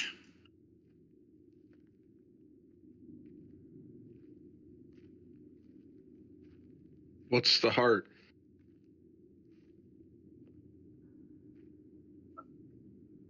The main chamber. It's the central point of the central point of the Malarican, what's the word I'm looking for? I don't want to say homestead. Malarican kingdom, essentially. Yeah. The wizard that runs this place has us trapped here. Says that we can't leave until we find our way in. The entire time we've been stalked by these invisible creatures, picking us off one by one. We got separated at one point from our leader, Skella. She was sure she knew where the chamber was and how to find her way in there. We were divided and watched too many of our companions fall, and we retreated for safety and to try to find our way into, try to find the key to getting into this chamber. I feel like we were in there. I'll describe the big room we were in, where we ran into Duergar and then we got the dagger. His eyes kind of widen. He says, "So she did find it." Yes, and the invisible things continued slaughtered everyone that was with her. Skella? She just kind of disappeared. What do you mean disappeared? I mean, she was there and then she wasn't. Seems like utterly confused by this. There's kind of like this mix of like disbelief and then surely you must be stupid. Well, she found the temple then. She found the temple then. You saw the black doors. The heart lies behind.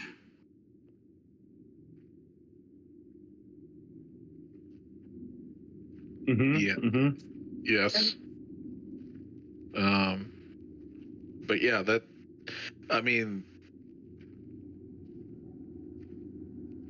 We've been searching for the key ever since. We're not sure what it is. Yeah, no, all we know is that there's some key hidden on this level that's supposed to open the doors. we heard it was the hand of the king. Go ahead and give me an insight check, Finn. Insightful.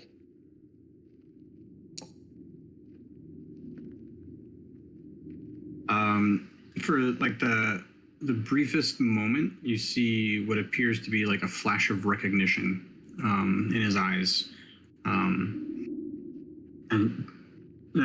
kind of in that same moment, he kind of corrects himself and just says, "What is the hand of the king?" I mean, I'm a pretty literal guy. I figured there's like like a tomb around here with the king in it, and we're gonna have to like take his hand. But also like maybe it's like the king's helper, or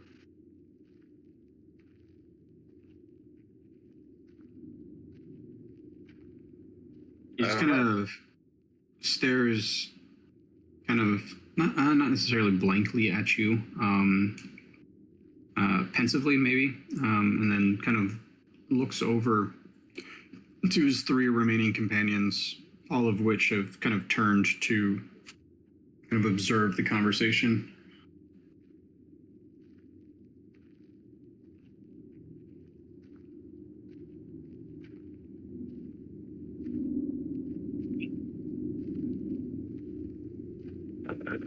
So I don't know if literal or figurative or symbolic. Nothing has made sense so far.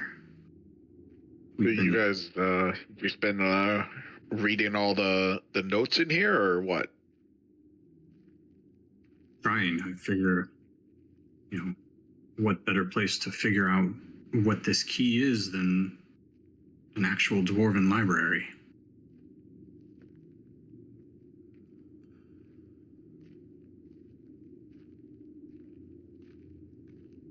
Yeah. Have you found it? Yeah, I'm assuming you haven't found anything. Even with that insight check, you feel like he's holding something back, but he says, "No, not yet."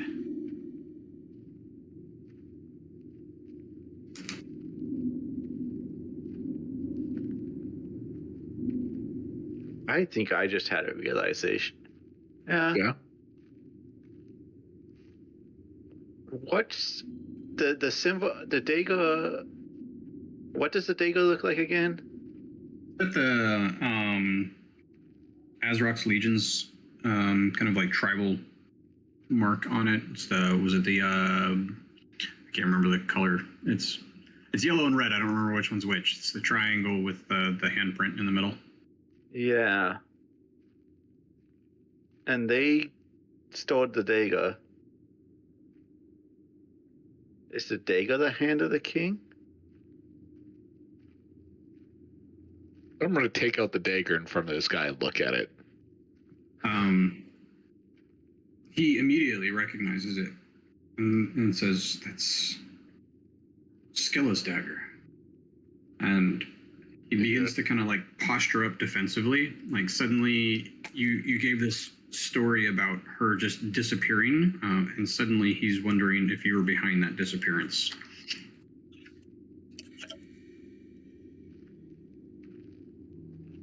Oh, well, she just dropped it when she like poofed.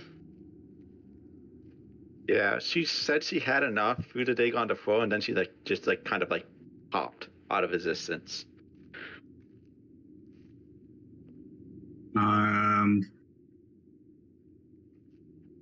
Or like maybe teleported. I mean, we can try to be optimistic here. I mean, at first there's like this just kind of like, he doesn't believe you. Like it just seems too absurd to be true. And now that you have the dagger, you can see there's this kind of glint of violence in his eyes, thinking that you've got something to do with her disappearance. But he stops, and he just says, "She gave up. She left us behind." What does that mean? We've been trapped down here for weeks. Part of some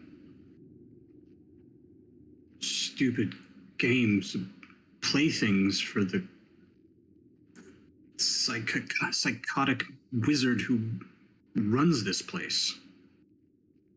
We've been tormented every step of the way. We thought this was it, that if we reached the heart, we'd be done, but until now, we haven't watched our friends and our companions fall like this. Thought she was stronger. Did she have a way of just teleporting her up here, or? No, that is skill far beyond half-blood.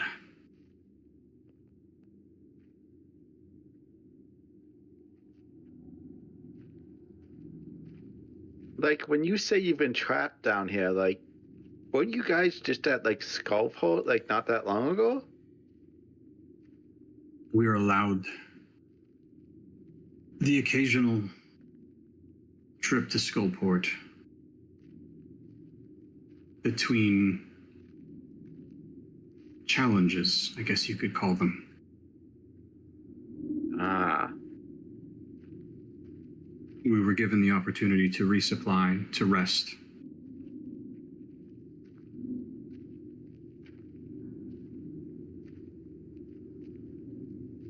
We thought that we could make our way through as quickly as possible, we'd be allowed to leave.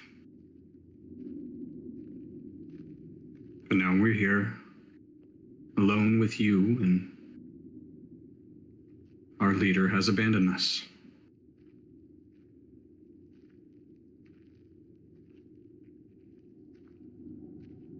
Take the dagger. Yep. I don't want to see it again. I mean, it really wasn't in question, but okay.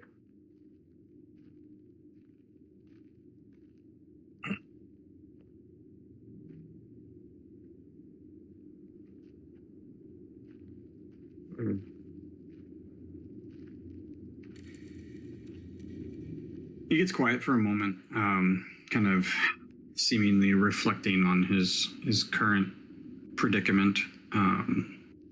And after a few brief moments, he finally turns back and says, "So she found the temple and the entrance to the heart,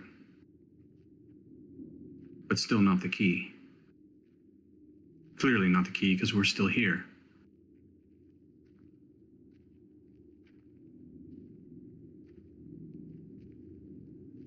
Yeah.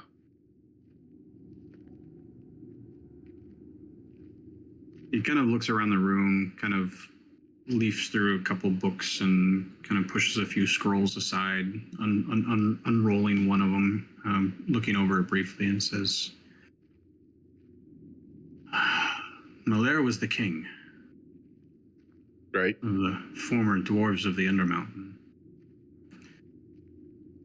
They found massive veins of mithril down here and carved out an entire kingdom until our people laid waste to it.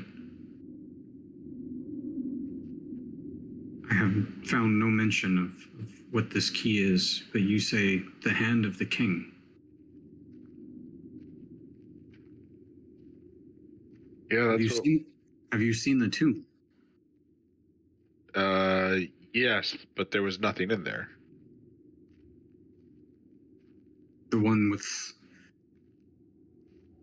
all the scattered weapons and armor. Yep. Did you search it? Not the weapons and armor, but the sarcophagus. Well, we kind of looked in it. It was empty. There's Yes. nothing, and that's no grave for a king. Yeah, I wasn't going to say anything, but it is kind of,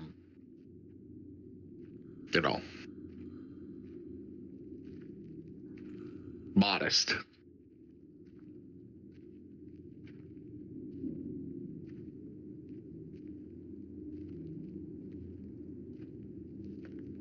What are your plans now? Now that you're seemingly trapped here with us. Well, I mean, we were just wandering from room to room to seeing what we could find. There was a couple of mirrors we know to be the teleporters. And then, you guys haven't found anything about what opens them up, have you? No, but a number of them are locked until he kind of looks up, kind of towards the roof, until our host decides to unlock them.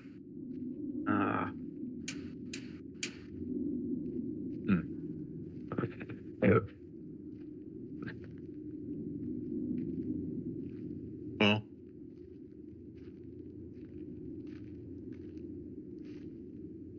look, if we want to get through this, like we've been completely open with you about everything that we've ran into. Are you being completely open with me now?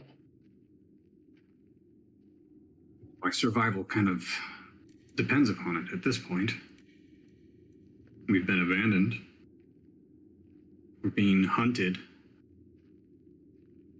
And apparently we need the hand of the king. There must be another tomb, perhaps hidden somewhere on this level. By the way, are we all still riding the wooden donkeys? Yeah, you certainly Yes, are. we are. Yes, we are. Never stop.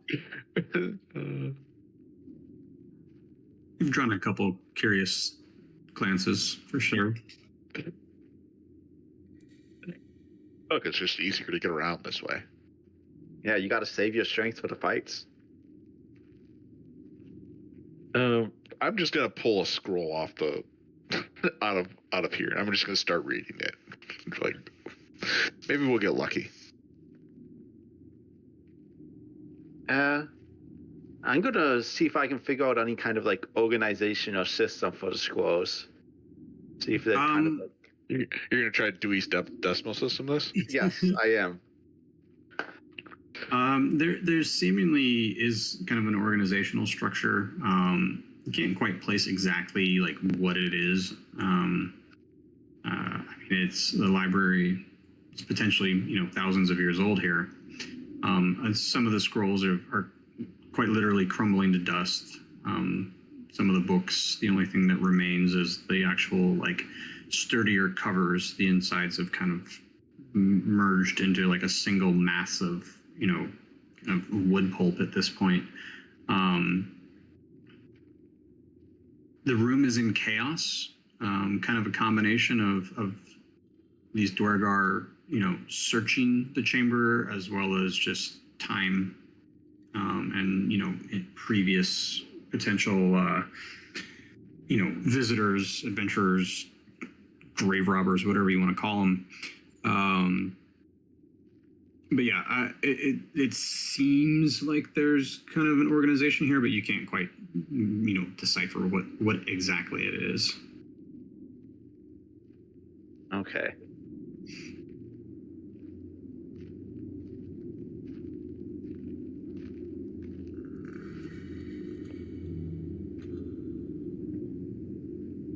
Lossman's gonna curl up in a corner and take a nap with his donkey. Okay.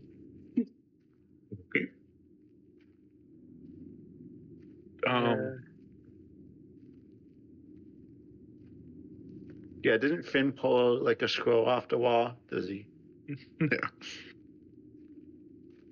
Yeah. I pull a scroll off the wall and start reading it.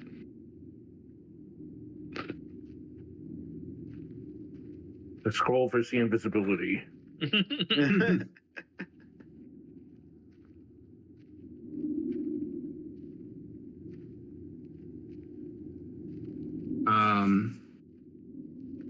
Kind of looking through this this scroll, it appears to be nothing more than the blueprints for some like simple arms, warhammer, warpick. Nothing stand out. It's not like magical weaponry or anything like that. It's just basic how-to guide smithing weapons. Okay.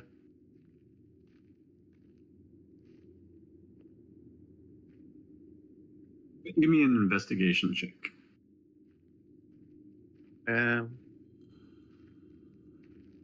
If only I was a rogue. Yeah. Or a monk.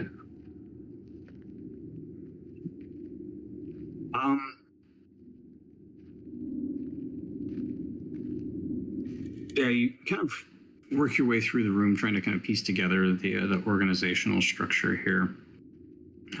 See if you can kind of guide your way through the chamber. But you still can't quite piece it together. I mean, Finn, you're used to, stone tablets and things like that. So seeing an actual like physical library is new even to you. And then one as old as this, it just makes it it kind of compounds the confusion, if you will. After, I'd say about an hour, perhaps, of kind of working your way through this this library. The Dwergar and Lost Wind are all kind of drifting off in a moment of seemingly relative peace. When you come across a simple kind of nondescript scroll case, and inside is what appears to be similar to what Finn found, blueprints, but these ones are like structural blueprints, like an actual like you're thinking like the blueprints of a building kind of thing. Yeah. And there is a kind of a long, like oblong, rectangular chamber. And there's like these three circles on each end of the chamber, the east, like I guess east and western end, of the left and right ends of the chamber. And the kind of to the bottom of that chamber, kind of almost like penciled in. I don't know what ancient dwarves used. Almost like a kind of sketched rather than like a formal kind of actual blueprint is another chamber south of that one.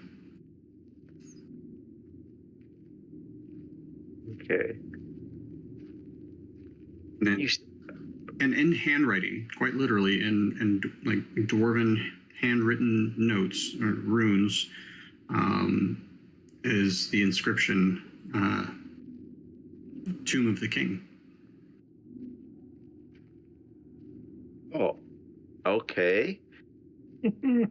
Does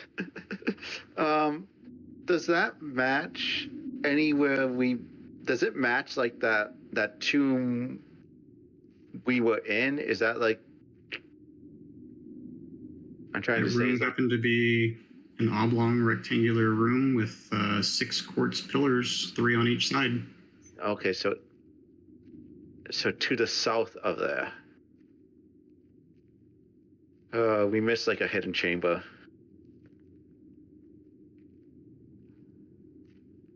Or maybe we just look at the owlbear site. Yeah. It's possible we didn't go to the left down by like room 30 and 32. So the sketch, so this is the room on the sketch. Yep. Okay. And on the blueprint, and the sketched in room is down here. Okay, yeah. That's what I thought. Okay.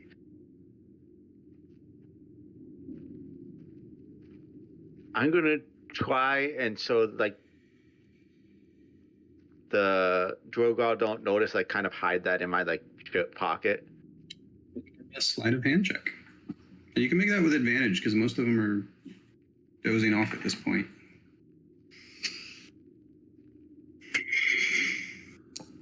Huh? Did really well on that one. There you go. Yeah, you pocket this little scrap of parchment. Well, I think we should go back exploring. I don't think we're going to find anything in here.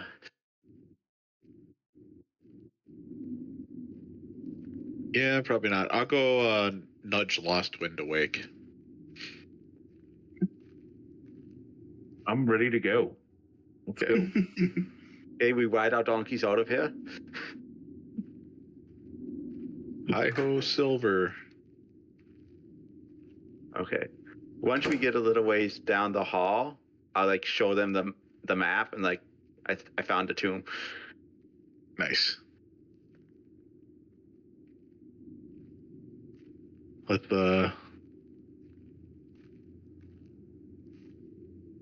see here.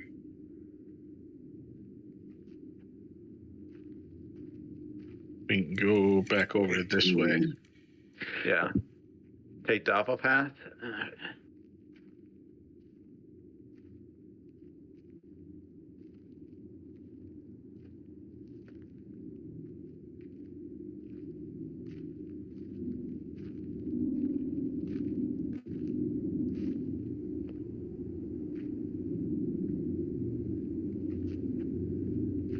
Do we just want to head straight for the tomb, or do we want to? Yeah, Okay. I think we've been in some of these rooms. Not this way. Well, okay. Do you want to check it out quick? Yeah, why not? Probably just. Probably just a door.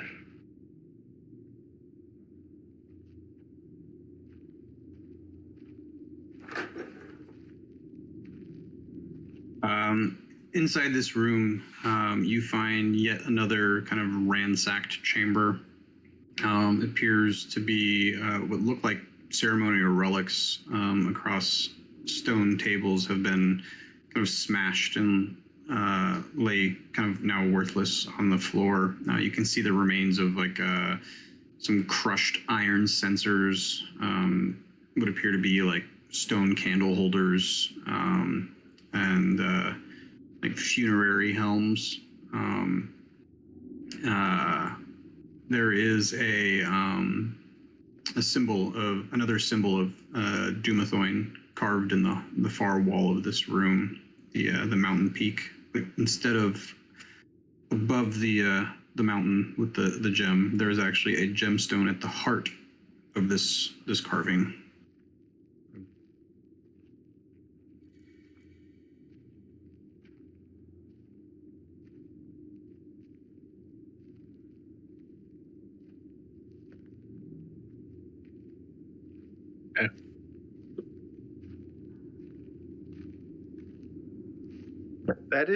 That's the god of exploration, right? Is the one that keeps seen in the.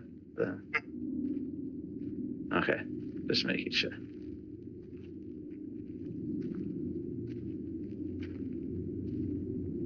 Okay.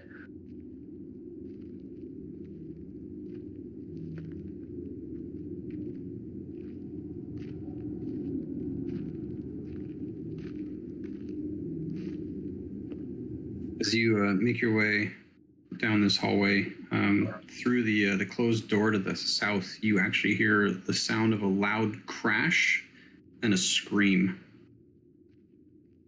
Which direction? South. So south. area. South the noise came from. Okay. Yeah, I think our invisible friends are killing people again. On the far side of the room, there is a dark-skinned dwarf lying dead amongst the wreckage. His lower jaw kind of wrenched incredibly awkwardly away from his face. The smell of blood on the air. The room itself is again in ruin. Apparently a reliquary of some sort. Again, similar to the northern room here that you were just in. Kind of religious statuary shattered on the floor. Shelves along the walls that hold numerous curios that are now lying scattered and wrecked on the floor.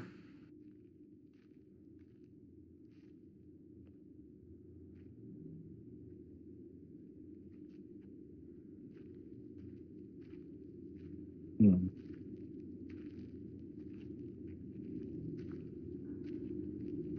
Okay. Let's store real quick. This room appears to be a work area. There's kind of like 4 stations lining the east wall. There's a kind of stout wooden desk and swiveling stools at each one. Above each is a lantern hung by a chain anchored to the ceiling.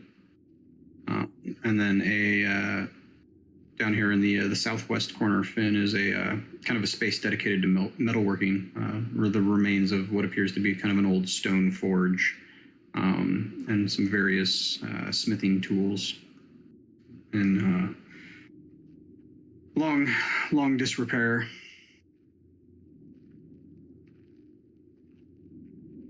Yeah.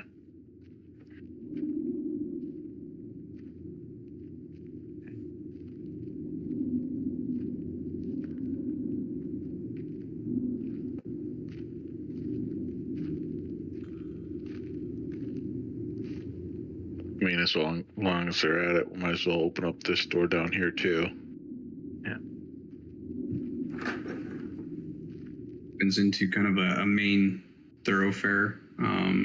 To the east, you can see the Dwergar and the Zorn still hyper fixated on the wall. Okay.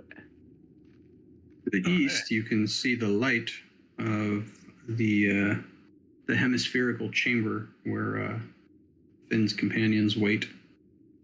Nice. Well, I guess we kind of made our way back to.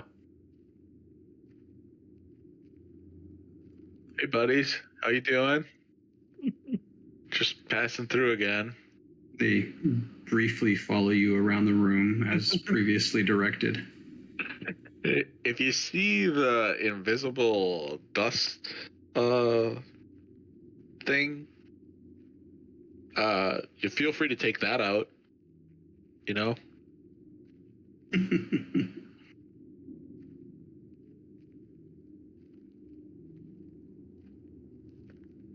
All right. Let's.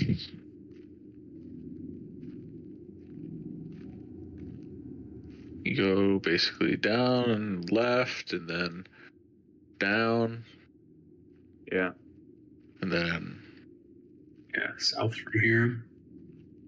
down some more, and then left. Hey, Mir, those still doing good there? As you approach the turn in this hallway, you hear the giggles and footsteps kind of disappear down the hall in front of you. I don't know what that is, and I don't like it. I kind of thought it was more of those gray skin creatures, but they weren't giggling at us, so that kind of makes it. Yeah. Okay, back to the tomb. Okay. I wanna examine along this wall here, this south wall, and see if I can find any kind of like hidden mechanism or anything to indication that there's a door. Go ahead and you can make me a investigation check with advantage. Whole whopping 12.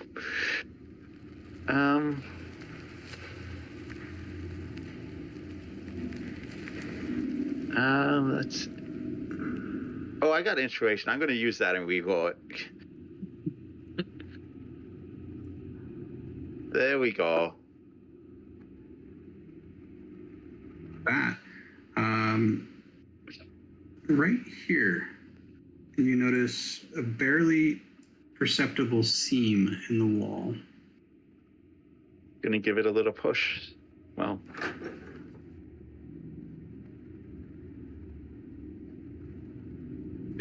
The stone wall gives way, pushing back into the room. The new room has a 10-foot high vaulted ceiling.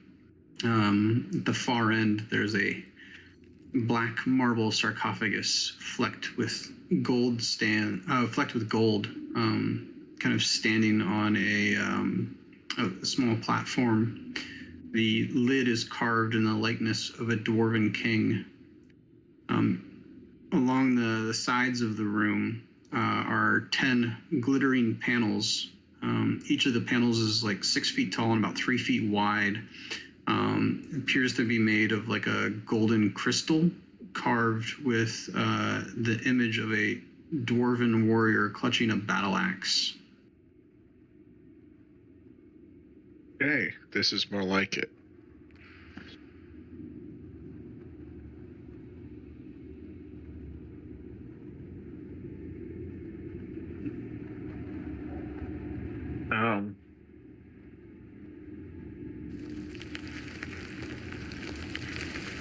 So, how much do we want to desecrate this?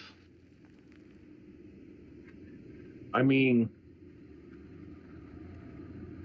I think it means more to you than the rest of us. yeah. I think it's your decision on this one, Finn.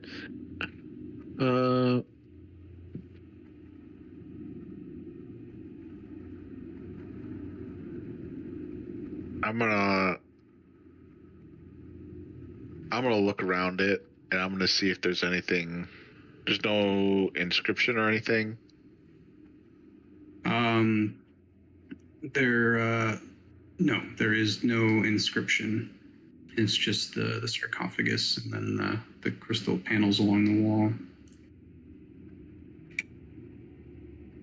All right. Well, first things first, I guess I'm gonna attempt to open up this.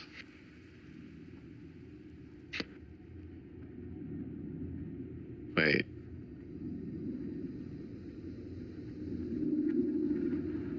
Guys, I think there's more, and I'll go start examining the walls like Morgan did, and see if there's anything more that we could find, any more secret entrances or. Go ahead and give me another investigation check. Oh, great. That's not great. Let's try to inspiration this. That's even better.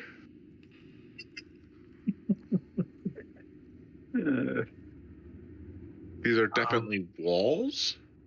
Question mark. So there's the different panels on the walls, and while nothing necessarily jumps out at you as being kind of odd, you've never seen like this kind of golden crystal that these panels are made out of in dwarven construction before. These are some weird panels, guys. We don't normally use these.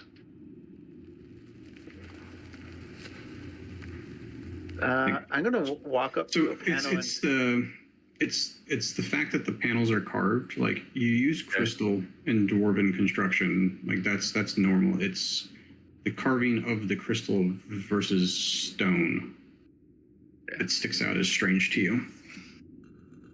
Yeah, I relay that to these guys. So are all the panels the same image? The same, like, dwarf with a battle axe that you just... Mm-hmm.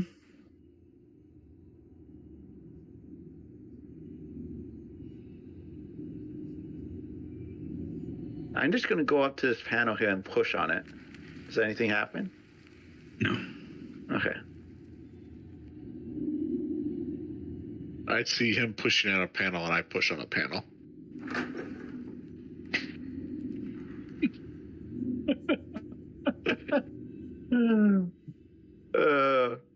That was going to be my next check because the Hand of the King is next. So, and with that, looking at the sarcophagus, Finn, the carving on the sarcophagus is not Malaire, or at least not as he's been depicted in the various frescoes and carvings that you've seen so far. Okay. How many Damn. fake tunes does this guy have? At least one more. Find yourself in this hallway here that's kind of just choked with dust and cobwebs. The dust isn't moving, though. Yeah. I attack the dust.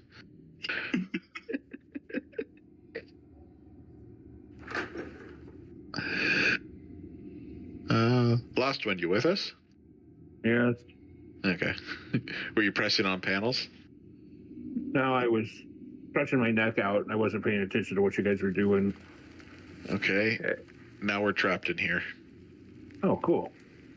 Why?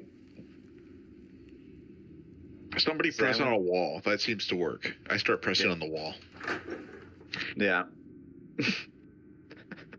What? This is preposterous. As you move into this next chamber, there are 4 like imperious-looking stone dwarves that are keeping like an eternal vigil over this chamber. On the far end of it is a huge tapestry depicting King Malaire, as you've actually seen him previously. His war pick is bloodied and gleaming as much as it can be, in a tapestry, as he leads his men against what appears to be a gargantuan purple worm whose mandibles have torn the stone to shreds. Like the wall around the tapestry is actually carved to be like part of like the extended scene. So the stone of the wall is like shredded and things like that. Just a moment here.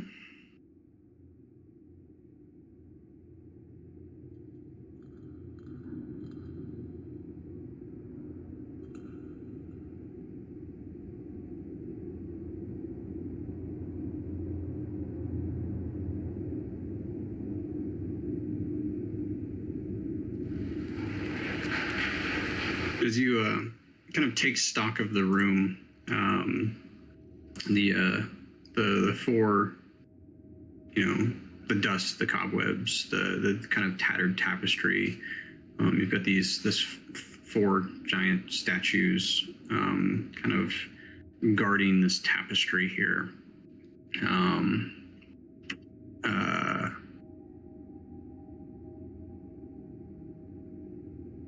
Then you can share that.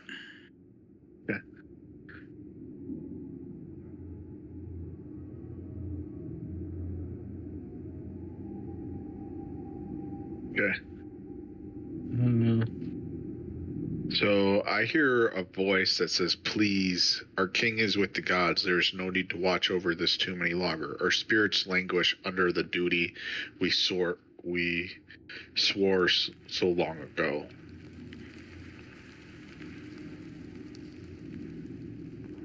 And I tell him I just heard that. From the statues? Yeah. Well, I mean, it's just voice.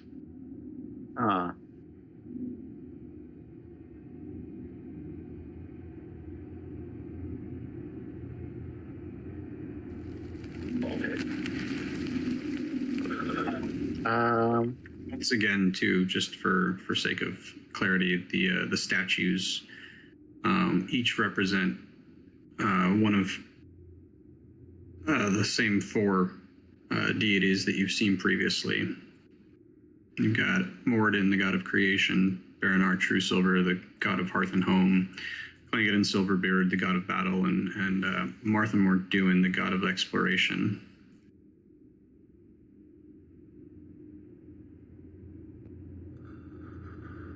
Can I just kind of say out loud? How do we free you from your duty?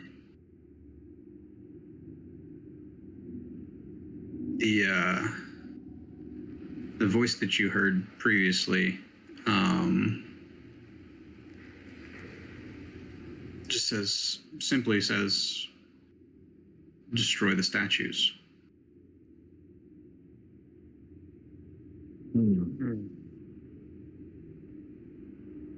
Who do you serve? The voice says, I am Gorn, one of Malair's bodyguards. Is this voice being truthful with me? Can I do an insight check on the voice?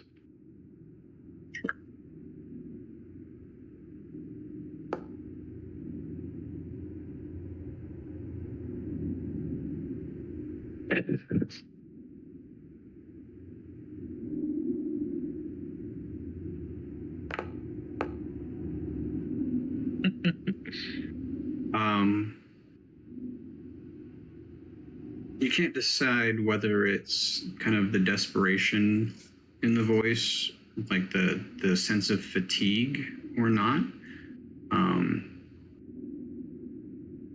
But there's something left unsaid. I'm gonna say out loud, you swore a duty. Why should your duty be done now? The voice responds to you, Finn. Our empire is gone. There's no need to watch over the king for eternity when he has nothing left to rule over.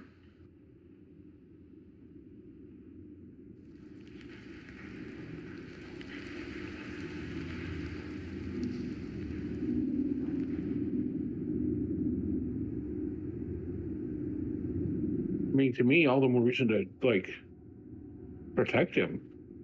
Yeah, no one else is here for him now but you. If we release him, or if we release you,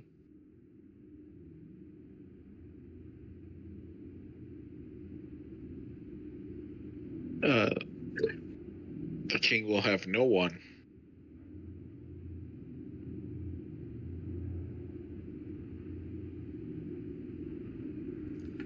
Why did your duty to watch over him not end when he died? I'll ask him that. We swore an eternal vigil to watch over the tomb of the king. But he is a king no longer, with no kingdom.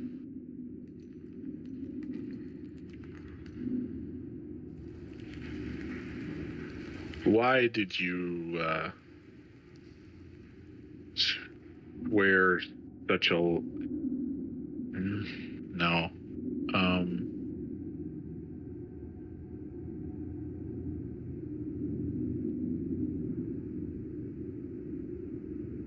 If there was still a kingdom of Malor,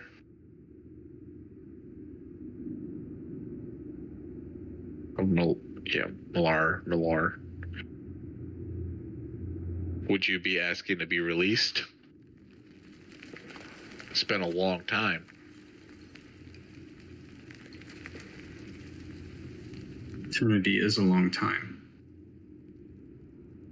A far longer time than is necessary to watch over someone who's passed.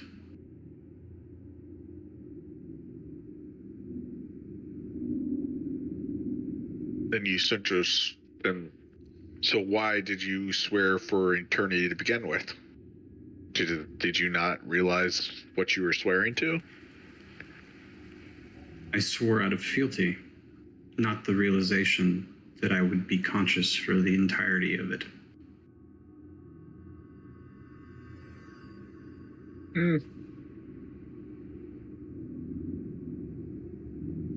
So you thought it was like a metaphorical eternity?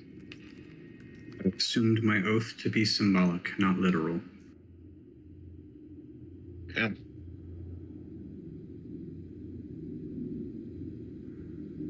This guy's got some power. If he can make it literally happen.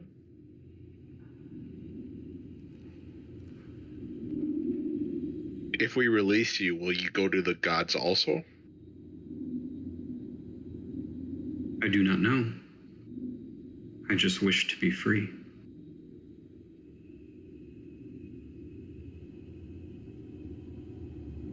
Well,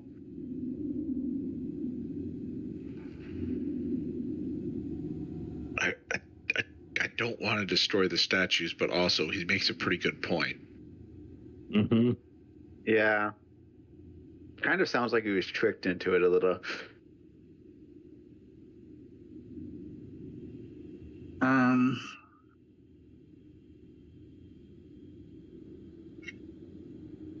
Oh, ask him about the Hand of the King. Oh yeah. Does he know anything about the Hand of the King and opening the doors in the chamber? He just responds with, the heart of the mountain is a sacred place. Only the king can open it.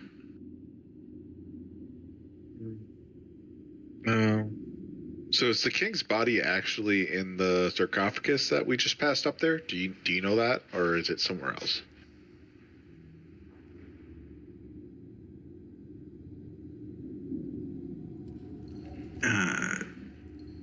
He responds with, no, it lies beyond.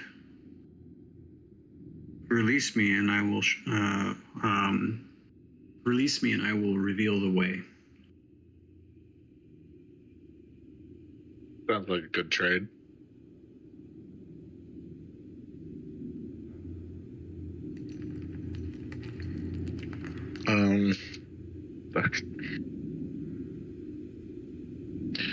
You guys were ready? Yeah. Do you want to ask him? Anybody want to ask him any other questions? I think you've got it covered. Okay. Then I'll walk up to one of the statues and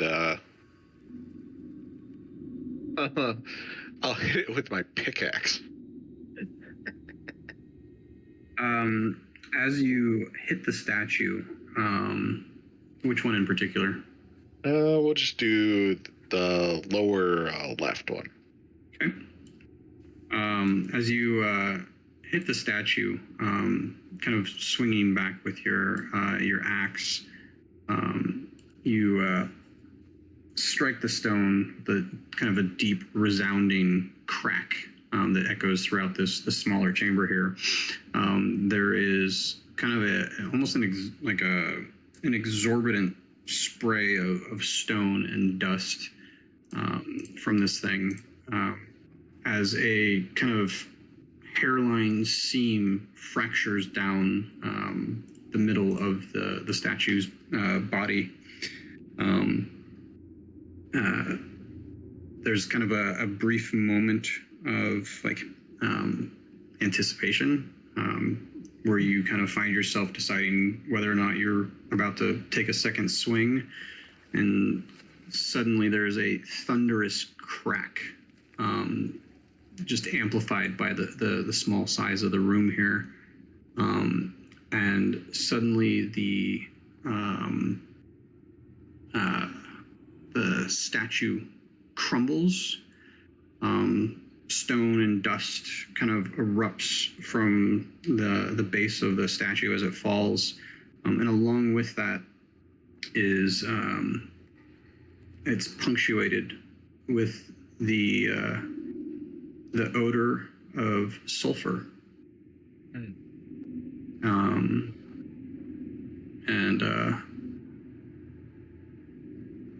Finn, you hear a voice say, "Thank you. Now find the way." But it's not the same voice. The despair, the exhaustion has left it. and there is something palpably evil about it as the tapestry falls from the wall to the ground beneath it. I need you guys to go ahead and roll me initiative, or we can hold this to next week. Do that. Okay. Okay. So, Yeah. so Brittany wasn't able to stay. Like she just wasn't able to power through to the TPK. That's what happened. No, she actually wanted to see you guys in the temple more than anything. So she had a lot of fun watching Joe's face in particular. Yep.